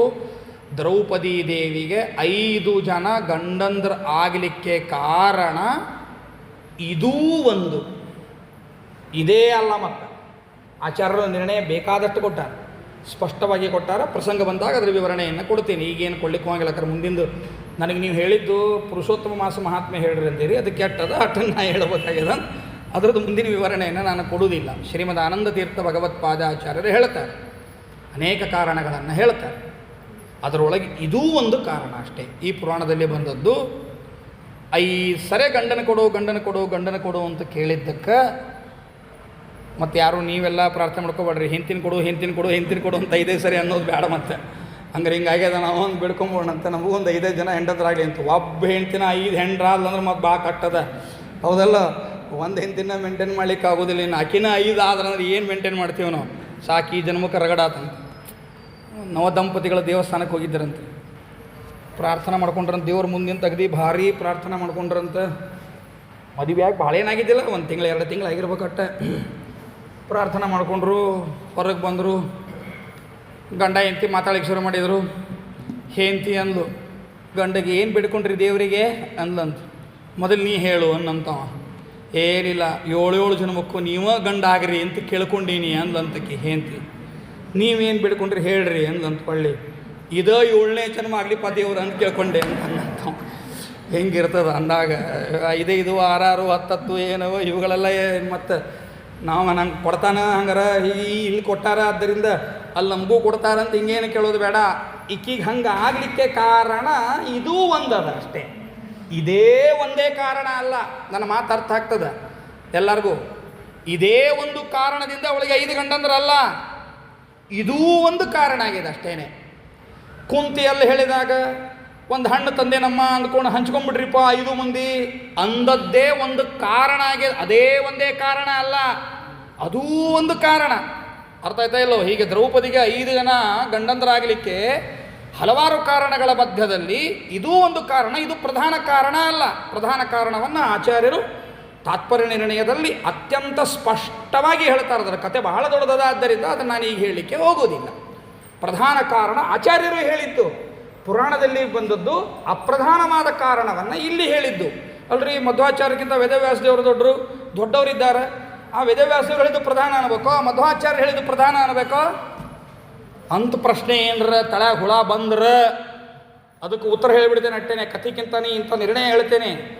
ವೇದವ್ಯಾಸ ದೇವರು ಭಗವಾನ್ ಷಡ್ಗುಣೈಶ್ವರ್ಯ ಪೂರ್ಣರಾದ ಸಚ್ಚಿದಾನಂದಮಯರಾದ ಜ್ಞಾನಾನಂದಮಯರಾದ ಭಗವಾನ್ ವೇದವ್ಯಾಸ ದೇವರು ಪುರಾಣಗಳಲ್ಲಿ ಒಮ್ಮೆ ಹೇಳಿದಂತೆ ಒಂದು ಕಡೆ ಹೇಳಿದಂತೆ ಇನ್ನೊಂದು ಕಡೆಗೆ ಹೇಳಿಲ್ಲ. ನೈಮಿಷಾರಣ್ಯ ಅನ್ನೋದನ್ನು ಹೇಳುವಾಗ ಮೊದಲಿಗೆ ನಾನು ಹೇಳಿನದನ್ನು. ಇದು ವೇದವ್ಯಾಸ ದೇವರ ಚಮತ್ಕಾರ. ವೇದವ್ಯಾಸ ದೇವರು ಎಲ್ಲೆಲ್ಲಿ ಪ್ರಧಾನ ಅಪ್ರಧಾನ ಎಲ್ಲವನ್ನೂ ಬೇರೆ ಬೇರೆ ಕಡೆಗೆ ಏನು ಹೇಳ್ಯಾರೋ ಆ ಎಲ್ಲ ವಿಷಯಗಳನ್ನು ಸರ್ವಜ್ಞರಾದ ಶ್ರೀಮದಾನಂದ ತೀರ್ಥ ಭಗವತ್ಪಾದಾಚಾರ್ಯರು ಅದರೊಳಗೆ ಪ್ರಧಾನವಾದದ್ದು ಯಾವುದೋ, ವೇದವ್ಯಾಸ ದೇವರಿಗೆ ಸಮ್ಮತವಾದ ಪ್ರಧಾನವಾದ ವಿಚಾರ ಯಾವುದೋ ಅದನ್ನು ಮಾತ್ರ ಹೇಳ್ಯಾರಾದ್ದರಿಂದಾಗಿ ಅದು ಪ್ರಧಾನ. ಭೂಯಾತ್ ತತ್ವ ವಿನಿರ್ಣಯಾಯ ಭಗವಾನ್ ಆನಂದ ತೀರ್ಥೋ ಮುನಿ ಅಂತ ಟೀಕಾಕೃತ್ಪಾದರು ಹೇಳ್ತಾರೆ. ತತ್ವ ನಿರ್ಣಯಕ್ಕಾಗಿ ಶ್ರೀಮದಾನಂದ ತೀರ್ಥ ಭಗವತ್ಪಾದಾಚಾರ್ಯರು ಬಂದಾರಾದ್ದರಿಂದಾಗಿ ಅವರು ತಮ್ಮ ನಿರ್ಣಯದಲ್ಲಿ ಪ್ರಧಾನವಾದದ್ದನ್ನು ಮಾತ್ರ ಹೇಳ್ತಾರೆ ಹೊರತು ಅಪ್ರಧಾನವಾದದ್ದನ್ನು ಹೇಳೋದಿಲ್ಲ ಅನ್ನೋ ಕಾರಣದಿಂದ ಶ್ರೀಮದಾಚಾರ್ಯರು ಹೇಳಿದ್ದು ಪ್ರಧಾನ. ಭಗವಾನ ವೇದವ್ಯಾಸ ದೇವರು ಪ್ರಧಾನನೂ ಹೇಳ್ಯಾರ ಅಪ್ರಧಾನನೂ ಹೇಳ್ಯಾರ. ಇಲ್ಲಿ ಹೇಳಿದ್ದು ಅಪ್ರಧಾನ, ಮಹಾಭಾರತದಲ್ಲಿ ಹೇಳಿದ್ದು ಪ್ರಧಾನ. ಆದ್ದರಿಂದಾಗಿ ಆಚಾರ್ಯರು ಹೇಳಿದ್ದು ಪ್ರಧಾನವಾದದ್ದನ್ನು ಹೇಳಿದ್ದಾರೆ. ಅಂದಾಕ್ಷಣಕ್ಕೆ ಅಪ್ರಧಾನವಾದದ್ದನ್ನು ಆಚಾರ್ಯರು ಅಲ್ಲುಗಳದಿಲ್ಲ. ಜಗನ್ನಾಥದಾಸರು ಕೂಡ ತಮ್ಮ ಹರಿಕಥಾಮೃತ ಸಾರದಲ್ಲಿ ಭಾರತೀ ದೇವಿಯ ಅವತಾರಗಳ ಚಿತ್ರಣವನ್ನು ಕೊಡುವಾಗ ಈ ಅವತಾರವನ್ನು ಉಲ್ಲೇಖ ಮಾಡ್ತಾರೆ. ನನಗಿಂತ ಹೆಚ್ಚು ನಮ್ಮ ಎಲ್ಲ ಹಿರಿಯ ಹೆಣ್ಣು ಮಕ್ಕಳಿಗೆಲ್ಲ ಗೊತ್ತಿರ್ತದೆ. ನಿತ್ಯ ಹರಿಕಥಾಮೃತ ಸಾರದ ಪಾರಾಯಣವನ್ನು ಮಾಡ್ತಿರ್ತೀರಿ, ಆದ್ದರಿಂದ ನಿಮಗೆ ಗೊತ್ತಿರ್ತದೆ. ಹರಿಕಥಾಮೃತ ಸಾರದಲ್ಲಿ ಈ ವಿಚಾರವನ್ನು ಹೇಳ್ಯಾರ ಜಗನ್ನಾಥದಾಸರು ಹೇಳ್ತಾರೆ. ಅದರ ಆಚಾರ್ಯರಿಗೆ ವಿರುದ್ಧವಾದದ್ದನ್ನು ಹೇಳ್ತಾರೆ ನಾವು, ಹೌದಲ್ಲ? ಆದ್ದರಿಂದಾಗಿ ಶಾಸ್ತ್ರಸಮ್ಮತವೇ ಇದು. ಆದ್ದರಿಂದ ಇಷ್ಟು ಚಂದ ಹೇಳಕತ್ತೇವೆ, ಇಲ್ಲಂದ್ರೆ ಅಶಾಸ್ತ್ರೀಯವಾಗಿದ್ದರೆ ಹೇಳತ್ತಿದ್ದಿಲ್ಲ. ಆದರೆ ಇದೇ ಪ್ರಧಾನ ಕಾರಣವಲ್ಲ, ಇದೂ ಒಂದು ಕಾರಣ ಅನ್ನೋದನ್ನು ನಾವು ಅರ್ಥೈಸಿಕೊಳ್ಬೇಕು. ಈ ರೀತಿಯಾಗಿ ಹೇಳಿದಾಗ ಏನು ಅನ್ಬೇಕು ರೀ? ಆಕಿ ಸಂತೋಷ ಪಡಬೇಕೋ ದುಃಖ ಪಡಬೇಕೋ? ಆಕಿ 5 ಮಂದಿ ಗಂಡಂದ್ರು ಮದುವೆ ಆಗ್ತದವ ಯಾಕೆ ವಿಚಾರ ಮಾಡ್ತೀವಿ? 5 ಜನ ಗಂಡಂದ್ರು ಸಿಗ್ತಾರೆ ನಿನಗೆ ಅಂತ ಅಂದುಬಿಟ್ರೆ ಹಣೆ ಬಾರ. ಯಾಕಂದ್ರೆ ಲೋಕದೊಳಗೆ ಹಂಗಿಲ್ಲ ಅಲ್ಲ, ಈಗಿನ ಲೋಕ ಅಲ್ಲ, ಆಗಿನ ಲೋಕದಾಗ ಯಾರು ಏನು ಏನು ಹೇಳಿಕ್ಕೆ ಬರೋದಿಲ್ಲ. ಗಂಡಸಂದ್ರದ್ದು ಹೇಳಿಕ್ಕೆ ಬರೋದಿಲ್ಲ, ಹೆಂಗಸ್ರದ್ದು ಹೇಳಿಕ್ಕೆ ಬರೋದಿಲ್ಲ. ಈಗ ಯಾರು ಏನು ಹೇಳಿಕ್ಕೆ ಬರೋದಿಲ್ಲ. ಯಾವತ್ತೂ ಅಷ್ಟೇ. ಆಫೀಸಿಯಲ್ ಅನ್ಆಫೀಸಿಯಲ್ ಏನವ, ಅನ್ರಿಜಿಸ್ಟರ್ಡ್ ಏನವ, ಇವು ಯಾರ್ದು ಏನು ಲೆಕ್ಕತ್ತಲ್ಲ. ಅವ್ರ ಆತ್ಮಸಾಕ್ಷಿ, ಅವ್ರ ಮನಸ್ಸಾಕ್ಷಿ ಅಟ್ಟ ಬರೋಬ್ಬರಿ ಇರ್ತದೆ. ನೀವು ಚಲೋ ಇದ್ದೀರಿ, ನಾ ತಿಳ್ಕೊಂಡಿರ್ತೀನಿ, ನಾ ಚಲೋ ಇದ್ದೀನಿ, ನೀವು ತಿಳ್ಕೊಂಡಿರ್ತೀರಿ, ಅಟ್ಟ ಚಲೋ ಇರ್ತೀನಿ. ನೀವು ನಮಗೆ 33, ನಾವು ನಿಮಗೆ 33 ನೋಡ್ರಿ, ಇಟ್ಟು ಬಗೆಹರಿತಿರ್ತದೆ. ಇದು ಅಷ್ಟೇ, ಬೇರೆ ಏನೂ ಇರುವುದಿಲ್ಲ. ಆದರೆ ಆಗಿನ ಕಾಲದ ವ್ಯವಸ್ಥೆ ಹಂಗಿರಲಿಲ್ಲ. ಆಕೆ ಅಂತಾಳ, ಏನು ಸ್ವಾಮಿ ರುದ್ರದೇವರಿಗೆ ನೇರವಾಗಿ ಪ್ರಾರ್ಥನೆಯನ್ನು ಮಾಡ್ತಾಳಕ್ಕೆ, ಸ್ವಾಮಿ ಏನು ಹೇಳಿಕತ್ತೀರಿ ನೀವು? ಲೋಕದೊಳಗೆ ಹಂಗಿಲ್ಲ. ಒಬ್ಬ ಪುರುಷ 5 ಜನ ಹೆಣ್ಣು ಮಕ್ಕಳನ್ನು ಮದುವೆ ಆಗಬಹುದು. ಆದರೆ ಒಬ್ಬ ಸ್ತ್ರೀ 5 ಜನರನ್ನ ಮದುವೆ ಆಗಲಿಕ್ಕಿಲ್ಲ, ಒಬ್ಬರನ್ನೇ ಮದುವೆ ಆಗೋದು ಅಂತ ನಿಯಮ ಇರೋದು. ಅಂದಾಕ್ಷಣಕ್ಕೆ ಗಂಡಸರಿಗೆ ಪರ್ಮಿಷನ್ ಕೊಟ್ಟಾರ ಅಂತ ತಿಳಿಬೇಡ್ರಿ, ನಿಯಮಗಳದ. ಅದಕ್ಕೆ 2ನೇ ಮದುವೆ ಆಗಬೇಕಾದ್ರೆ ನಿಯಮ ಅದ. ನಮಗೆ ಆಸೆ ಬಂತು, ಆಕಿ ಚಂದಿದ್ದಾಳ, ಅದಕ್ಕಂತ ಆಸೆ ಪಟ್ಟೆ ಮದುವೆ ಮಾಡಿಕೊಂಡೆ ಅಂತ ಮದುವೆ ಮಾಡ್ಕೊಳ್ಳೋದಲ್ಲ. ಗಂಡಸು ಸಹಿತ 2ನೇ ಮದುವೆ ಮಾಡ್ಕೋಬೇಕಾದ್ರೆ ನಿಯಮ ಇತ್ತು. ಆ ಕಾಲದಲ್ಲೂ ಕೂಡ ಕೆಲವರಿಗೆ ಮಾತ್ರ ನಿಯಮ ಇತ್ತು. ಸ್ತ್ರೀಯರಿಗೆ ಯಾಕೆ ಅದೂ ಇರಲಿಲ್ಲ ಅಂದ್ರೆ ಅದು ದಾನ, ಕನ್ಯಾದಾನ. ಒಂದು ಸರಿ ಸೆಮಿನಾರ್ ಒಳಗೆ ಈ ವಿಷಯದ ಬಗ್ಗೆ ಬಂದಾಗ ನನಗೊಬ್ಬರು ಆಕ್ಷೇಪ ಎತ್ತಿದ್ದರು. ಪುರುಷ ಪ್ರಧಾನ ನೋಡ್ರಿ ನಿಮ್ಮದು, ಸ್ತ್ರೀಯರಿಗೆ ಇನ್ನೊಂದು ಮದುವೆ ಮಾಡಲಿಕ್ಕೆ ಬರುವುದಿಲ್ಲ ಅಂತ ಹೇಳಿಕತ್ತೀರಿ. ಇದು ಪುರುಷ ಪ್ರಧಾನ ಹೌದಲ್ಲ? ಗಂಡಸಾದ್ರೆ 2ನೇ ಮದುವೆ ಮಾಡ್ಕೋಬೇಕು, ಹೆಂಗಸಾದ್ರೆ ಯಾಕೆ 2ನೇ ಮದುವೆ ಮಾಡ್ಕೋಬಾರ್ದ್ರಿ? ಇದು ಪುರುಷ ಪ್ರಧಾನ ಅಂತ ಇದಕ್ಕೆ ಅಂತೇವೆ ನೋಡ್ರಿ. ಈಗ ಆ ಸೆಮಿನಾರ್ ಒಳಗೆ ನನಗೆ ಕ್ವಶನ್ ಕೇಳಿದಾಗ ನಾನು ಆನ್ಸರ್ ಹೇಳಿದೆ. ಒಳ್ಳೆ ಪ್ರಶ್ನೆ ಕೇಳಿದ್ರಿ, ನಿಮ್ಮ ಪ್ರಶ್ನೆಯಿಂದ ನನಗೆ ಭಾಳ ಖುಷಿಯಾಗಿದೆ. ನನ್ನ ಆನ್ಸರ್ ಮುಗಿಯೋ ತನಕ ಸಮಾಧಾನದಿಂದ ಕೇಳ್ರಿ ಎಂದೆ. ಹೇಳ್ರಿ ಅಂದೆ. ಕನ್ಯಾದಾನ ಅಂತಾರೋದಲ್ಲ, ಹೆಣ್ಮಕ್ಳನ್ನ ದಾನ ಮಾಡ್ಬೇಕಾರ ಅಂತ. ಹೌದ್ರಿ ಅಂದೆ. ಕನ್ಯಾದಾನ ಅನ್ನೋ ಶಬ್ದ ಒಪ್ತಿರೋದಲ್ಲ ಅಂದೆ. ಒಪ್ತೀನಿ ರೀ. ನಾ ಯಾಕೆ ಹಗಲೆಲ್ಲ ಕೇಳಿಗತ್ತೀನಿ ನಿಮಗಂದ್ರೆ ಅದ್ರ ಮೇಲೆ ಕಾನ್ಸಂಟ್ರೇಷನ್ ಅದ, ಗಮನವಿಟ್ಟು ಕೇಳ್ರಿ ಅಂದೆ. ಹೌದ್ರಿ ಕನ್ಯಾದಾನ ಅಂತಲೇ ಅಂದರು. ಇಲ್ಲೇ ಗಂಡಸರನ್ನ ಕೊಂದ್ರು ನೋಡ್ರಿ ನಿಮ್ಮ ಸಮಾಜ ಅಂದಿನ. ಯಾಕ್ರಿ ಅಂದರು, ದಾನ ಕೊಡ್ಬೇಕಾದ್ರೆ ಚಲೋ ವಸ್ತು ಕೊಡ್ತಾರೋ ಕೆಟ್ಟ ವಸ್ತು ಕೊಡ್ತಾರೋ? ಗಂಡನಿಗೆ ಮದುವೆ ಆಗಬೇಕಾದ್ರೆ ವಧು ವರದಾನ ಅನ್ನಂಗಿಲ್ಲ, ಕನ್ಯಾದಾನ ಅಂತಾರೆ. ಅಂದ್ರೆ ಏನಂತಾರೆ, ಕನ್ಯಾ ಶ್ರೇಷ್ಠ ಇದ್ದಾಳೆ, ನೀ ಅಷ್ಟು ಶ್ರೇಷ್ಠ ಇಲ್ಲ, ಅದಕ್ಕೆ ನಿನಗೆ ಶ್ರೇಷ್ಠ ವಸ್ತು ದಾನ ಕೊಡ್ಲಿಕತ್ತೀನಿ ಅಂತಾರೆ. ಭೂದಾನ, ಭೂಮಿ ಶ್ರೇಷ್ಠ ಅಂತೇಳಿ ಭೂದಾನ, ಬಂಗಾರ ಶ್ರೇಷ್ಠ ಸುವರ್ಣದಾನ, ವಿದ್ಯಾ ಶ್ರೇಷ್ಠ ವಿದ್ಯಾದಾನ, ಜಲ ಶ್ರೇಷ್ಠ ಜಲದಾನ, ಹೌದಲ್ಲ? ಹಣ್ಣು ಶ್ರೇಷ್ಠ ಹಣ್ಣಿನ ದಾನ, ಶ್ರೇಷ್ಠವಾದ ವಸ್ತು ಕೊಡ್ತಾರೆ. ಅದೆಲ್ಲ ಬಿಟ್ಟು ಹೆಂಗೂ ದಾನ ಕೊಡಬೇಕಾಗಿದ್ದ ಕೆಟ್ಟದ್ದು ಹುಳ ಇದ್ದಿದ್ದು ಮಾವಿನ ಹಣ್ಣು ದಾನ ಕೊಡೋಣ ಅಂತ ವಿಚಾರ ಮಾಡ್ತೀರ?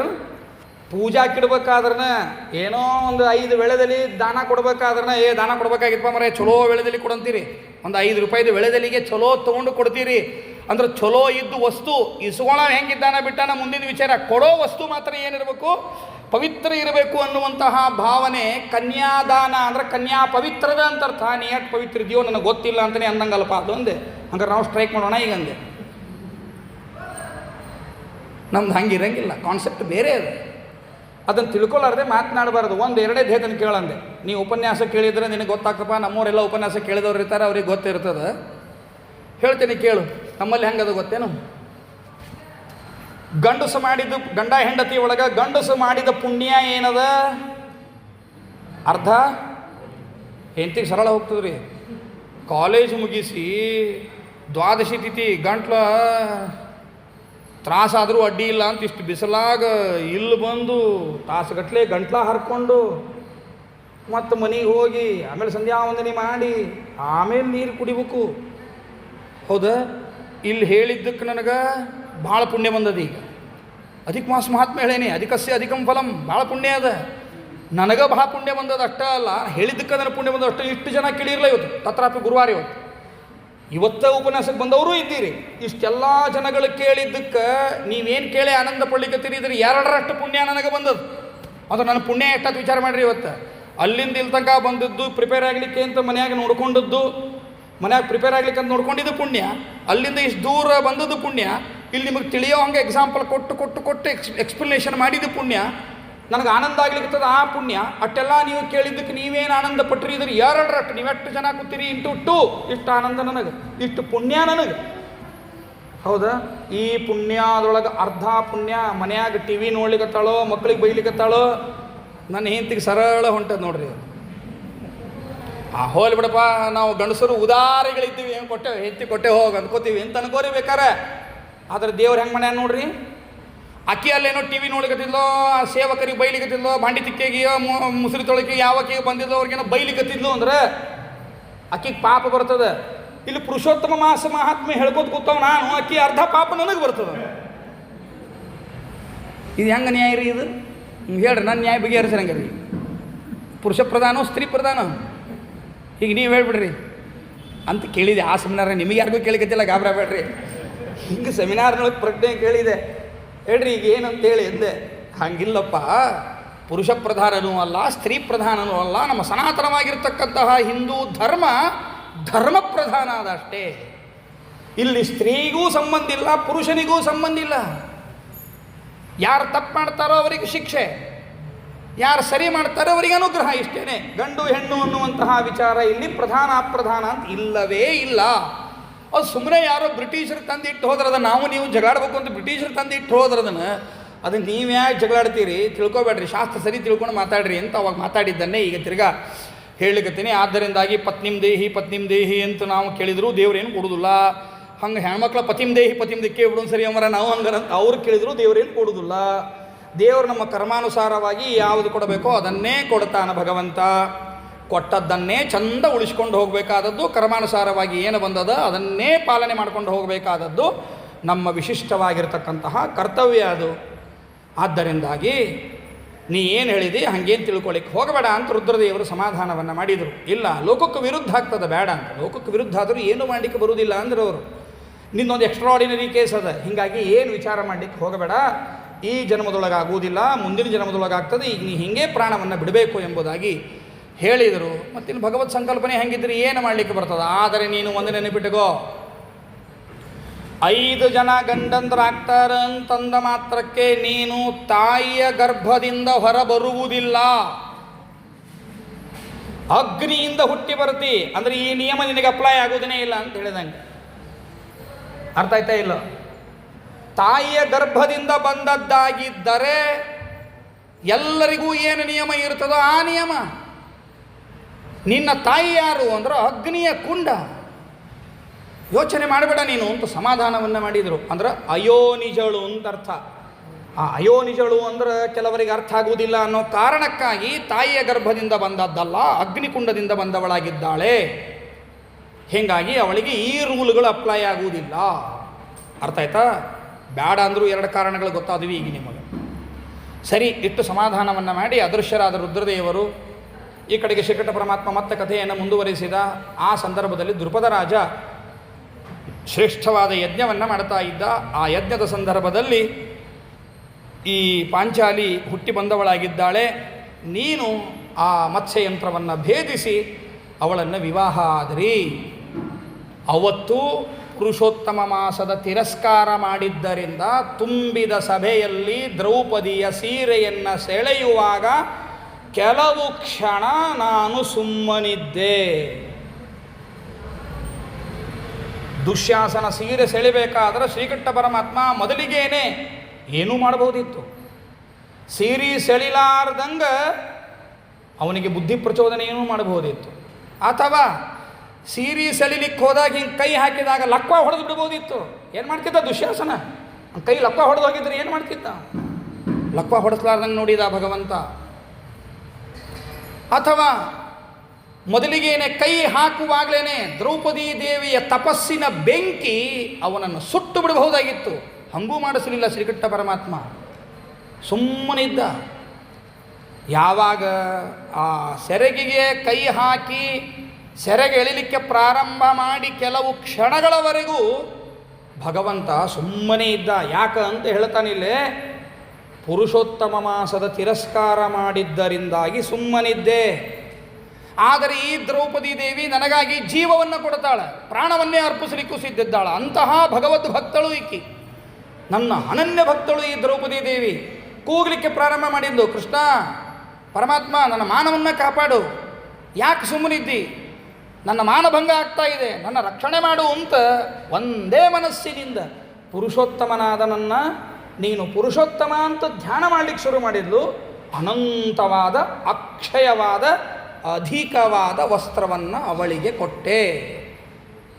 ಮೊದಲಿಗೆ ಸುಮ್ಮನಿದ್ದೆ ಯಾಕೆ? ಅವತ್ತು ತಿರಸ್ಕಾರ ಮಾಡಿದ್ದಕ್ಕಾಗಿ, ತಪ್ಪಿಗೆ ಶಿಕ್ಷೆಗಾಗಿ ಅಂತ ಪ್ರಾರ್ಥನೆ ಮಾಡಿದ್ದಕ್ಕಾಗಿ ಅನಂತ ವಸ್ತ್ರಗಳನ್ನು ಕೊಟ್ಟು ಅವಳ ಮಾನವನ್ನು ಕಾಪಾಡಿದೆ. ನೋಡ್ರಿ, ದೇವರ ಧರ್ಮ ಎಷ್ಟು ಸೂಕ್ಷ್ಮದ ಅಂತ ಗೊತ್ತಾಯ್ತಲ್ಲ. ಮರ್ಯಾದಿನ ಉಳಿಸ್ಬೇಕಾಗಿತ್ತು ಅಂತ ಅನ್ನೋದು ಇದರ ಮೊದಲಿಗೆ ಯಾಕೆ ಸುಮ್ಕೂತ? ಅರ್ಥ ಆಯ್ತಾ ಇಲ್ಲೋ? ನಮ್ಮ ಕರ್ಮ ಎಷ್ಟು ಸೂಕ್ಷ್ಮ ಇರ್ತಾವಂತ. ದೇವರು ಸುಮ್ಮನೆ ಕೂತಾನಂದ್ರೆ ಆ ಕರ್ಮ ಇರ್ತದೆ ಅಂತ ತಿಳ್ಕೋಬೇಕು. ದೇವರು ಫಲ ಕೊಟ್ಟಾನ ಅಂದ್ರೆ ಆ ಕರ್ಮವೂ ಇರ್ತದೆ ಅಂತ ತಿಳಿಬೇಕು. ಅನ್ಯಥಾ ಶರಣಂ ನಾಸ್ತಿ ತ್ವಮೇವ ಶರಣಂ ಮಮ ಅಂತ ಅವನ ಕಡೆಗೆ ಬರಬೇಕು. ಅಧಿಕ ಮಾಸದ ತಿರಸ್ಕಾರ ಅಪಮಾನ, ಅಧಿಕ ಮಾಸದ ನಿಯಾಮಕನಾದ ಪುರುಷೋತ್ತಮನ ಧ್ಯಾನ ಅನಂತ ವಸ್ತ್ರ. ಹೀಗಾಗಿ ಅಧಿಕ ಮಾಸದಲ್ಲಿ ಅಧಿಕ ಫಲ. ಅಧಿಕ ಮಾಸದಾಗ ಅಧಿಕ ಫಲ ಯಾಕೆ ಗೊತ್ತಾಯ್ತಾ? ಈ ಕಾರಣಕ್ಕಾಗಿ ಪುರುಷೋತ್ತಮನಾದ ಪರಮಾತ್ಮನ ಚಿಂತನೆಯನ್ನು ಮಾಡಿದಾಗ ಅಧಿಕವಾದ ಅವಳಿಗೆ ವಸ್ತ್ರ ಕೊಟ್ಟಂತೆ ನಮಗೆ ಮಾನ ಕೊಟ್ಟು ಭಗವಂತ ಏನು ಮಾಡ್ತಾನೆ? ರಕ್ಷಣೆ ಮಾಡ್ತಾನೆ. ಎಲ್ಲದಕ್ಕಿಂತ ಬಟ್ಟೆ ಹರಿದದ್ದದನೋ ಚಲೋ ಅದನೋ ಕೆಟ್ಟದನೋ ಸಂಬಂಧ ಇಲ್ಲ. ಮಾನಕ್ಕಿಂತಲೂ ದೊಡ್ಡದಾದ ವಸ್ತ್ರವೇ ಇಲ್ಲ. ಕೆಲವರು ಅನವಶ್ಯಕವಾಗಿ ಮಾನವನ್ನು ಕಳೆದುಕೊಂಡು ಅಡ್ಡಾಡುವ ಪ್ರಸಂಗ ಬರ್ತವೆ. ಚೌತಿ ಚಂದಪ್ಪನ ನೋಡೀವಿ ಅಂತಿರ್ತಾರೆ ಬರೇ. ಅದೊಂದೇ ಕಾರಣ ಅಲ್ಲ, ಅನವಶ್ಯಕ ಅಪವಾದವನ್ನು ತಗೊಂಡು ಹೋಗಲಿಕ್ಕೆ ಚೌತಿ ಚಂದಪ್ಪ ಒಂದೇ ಕಾರಣ ಅಲ್ಲ, ಅದೂ ಒಂದು ಕಾರಣ. ಆಗಲೇ ಹೇಳಿದಂಗೆ ಒಂದೊಂದಕ್ಕೆ ಒಂದೇ ಕಾರಣ ಅಂತ ತಿಳಿಬೇಡ್ರಿ. ಮಕ್ಕಳಾಗಲಿಲ್ಲ, ಯಾಕಾಗಲಿಲ್ಲ?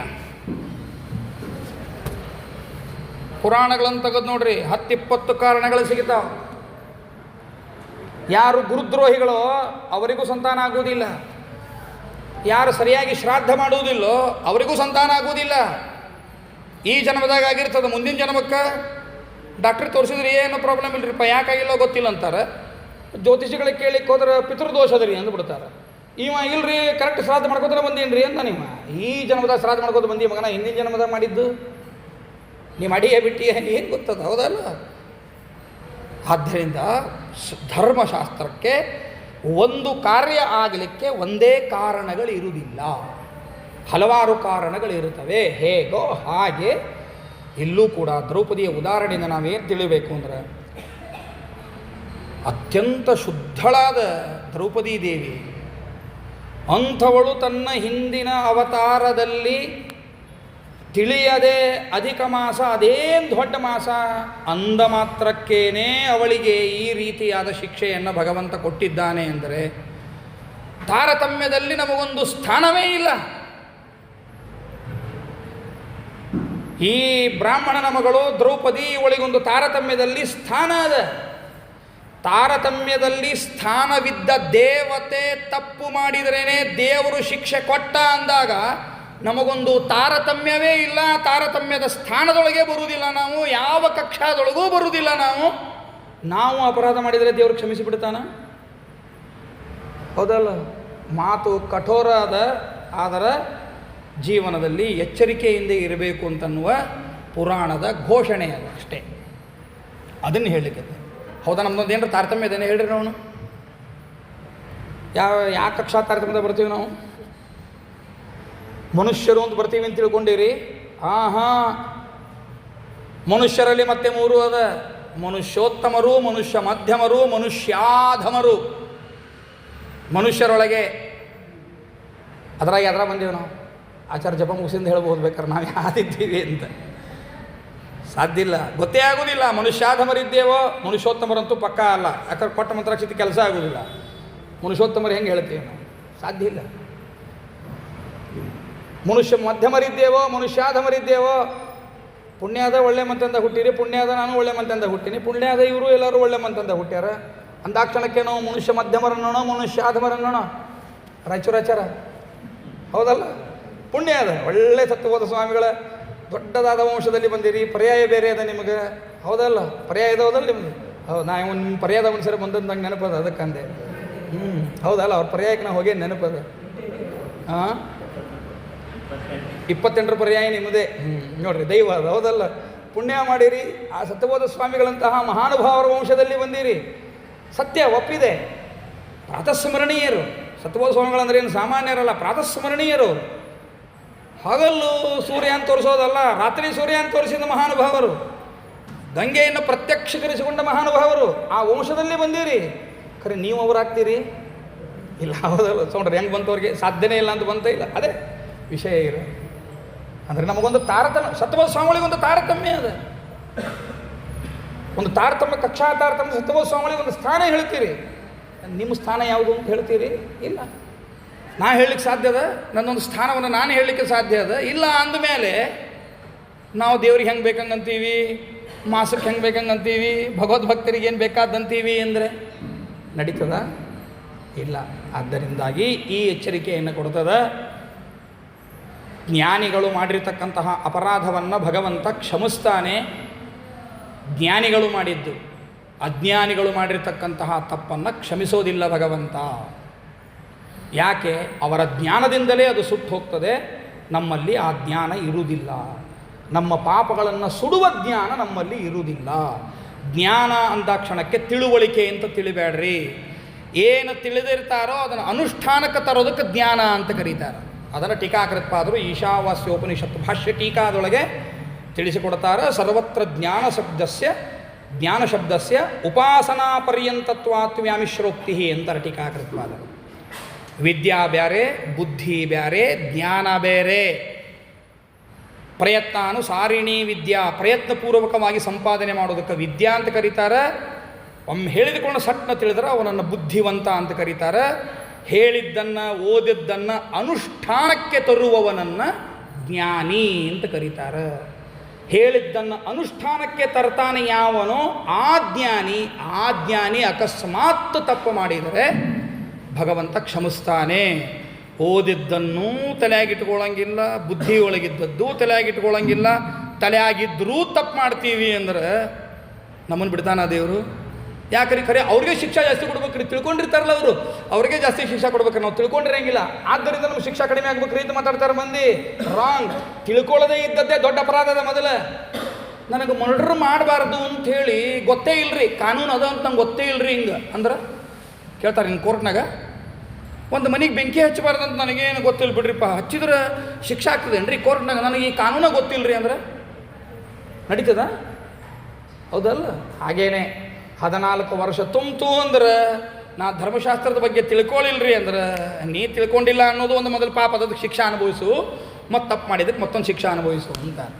ಆದ್ದರಿಂದ ಎಂತೆಂತಹ ಮಹನೀಯರಿಗೂ ಶಿಕ್ಷೆ ತಪ್ಪಿದ್ದಲ್ಲ ಅಂದಾಗ ನಾವು ಕೂಡ ಎಚ್ಚರಿಕೆಯಿಂದ ದೊಡ್ಡವರ ಆಶೀರ್ವಾದದಿಂದ ಅದೇ ದ್ರೌಪದಿಗೆ ಏನು ಪ್ರಾರ್ಥನೆ ಮಾಡ್ಕೋಬೇಕು ಈ ಕಥೆಯನ್ನು ಕೇಳಿದಾಗ, ಇವತ್ತಿನ ಕಥೆಯಿಂದ ದ್ರೌಪದಿಗೆ ಎಲ್ಲರೂ ಪ್ರಾರ್ಥನೆಯನ್ನು ಮಾಡಬೇಕು.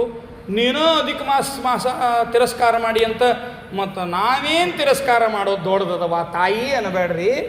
ಅವ್ವ ನಿನ್ನ ಹಿಂದಿನ ಜನ್ಮದ ಕಥೆಯೊಳಗೆ ನಾವು ಒಂದು ದೊಡ್ಡ ತತ್ವವನ್ನು ತಿಳಿಸಿಕೊಟ್ಟು, ಆ ತತ್ವದಿಂದ ನಾವು ಎಂದೂ ಯಾವ ಜನ್ಮದೊಳಗೂ ಅಧಿಕ ಮಾಸದ ವಿರುದ್ಧ ನಡೆಯದಂತೆ ನಮಗೆ ಬುದ್ಧಿಯನ್ನು ಕೊಡು ತಾಯಿ ಅಂತ ಕೇಳಬೇಕು ವಿನಃ ನಾವು ಅಂತಿರ್ತೀವಲ್ಲ, ಯಾರೋ ತಪ್ಪಿದ್ರೆ ನಾವೇನು ರೀ ವಿಶ್ವಾಮಿತ್ರದಂಗೆ ಇದ್ದಾನ್ರಿಪ್ಪ, ವಿಶ್ವಾಮಿತ್ರರು ಜಾರ್ಯಾರಂತ, ಆ ವಿಶ್ವಾಮಿತ್ರ ಗಾಯತ್ರಿ ಕೊಟ್ಟಾರ ನೋಡಿ ಕೊಡ್ತೀನಿ ನೀನು, ಹೌದಲ್ಲ?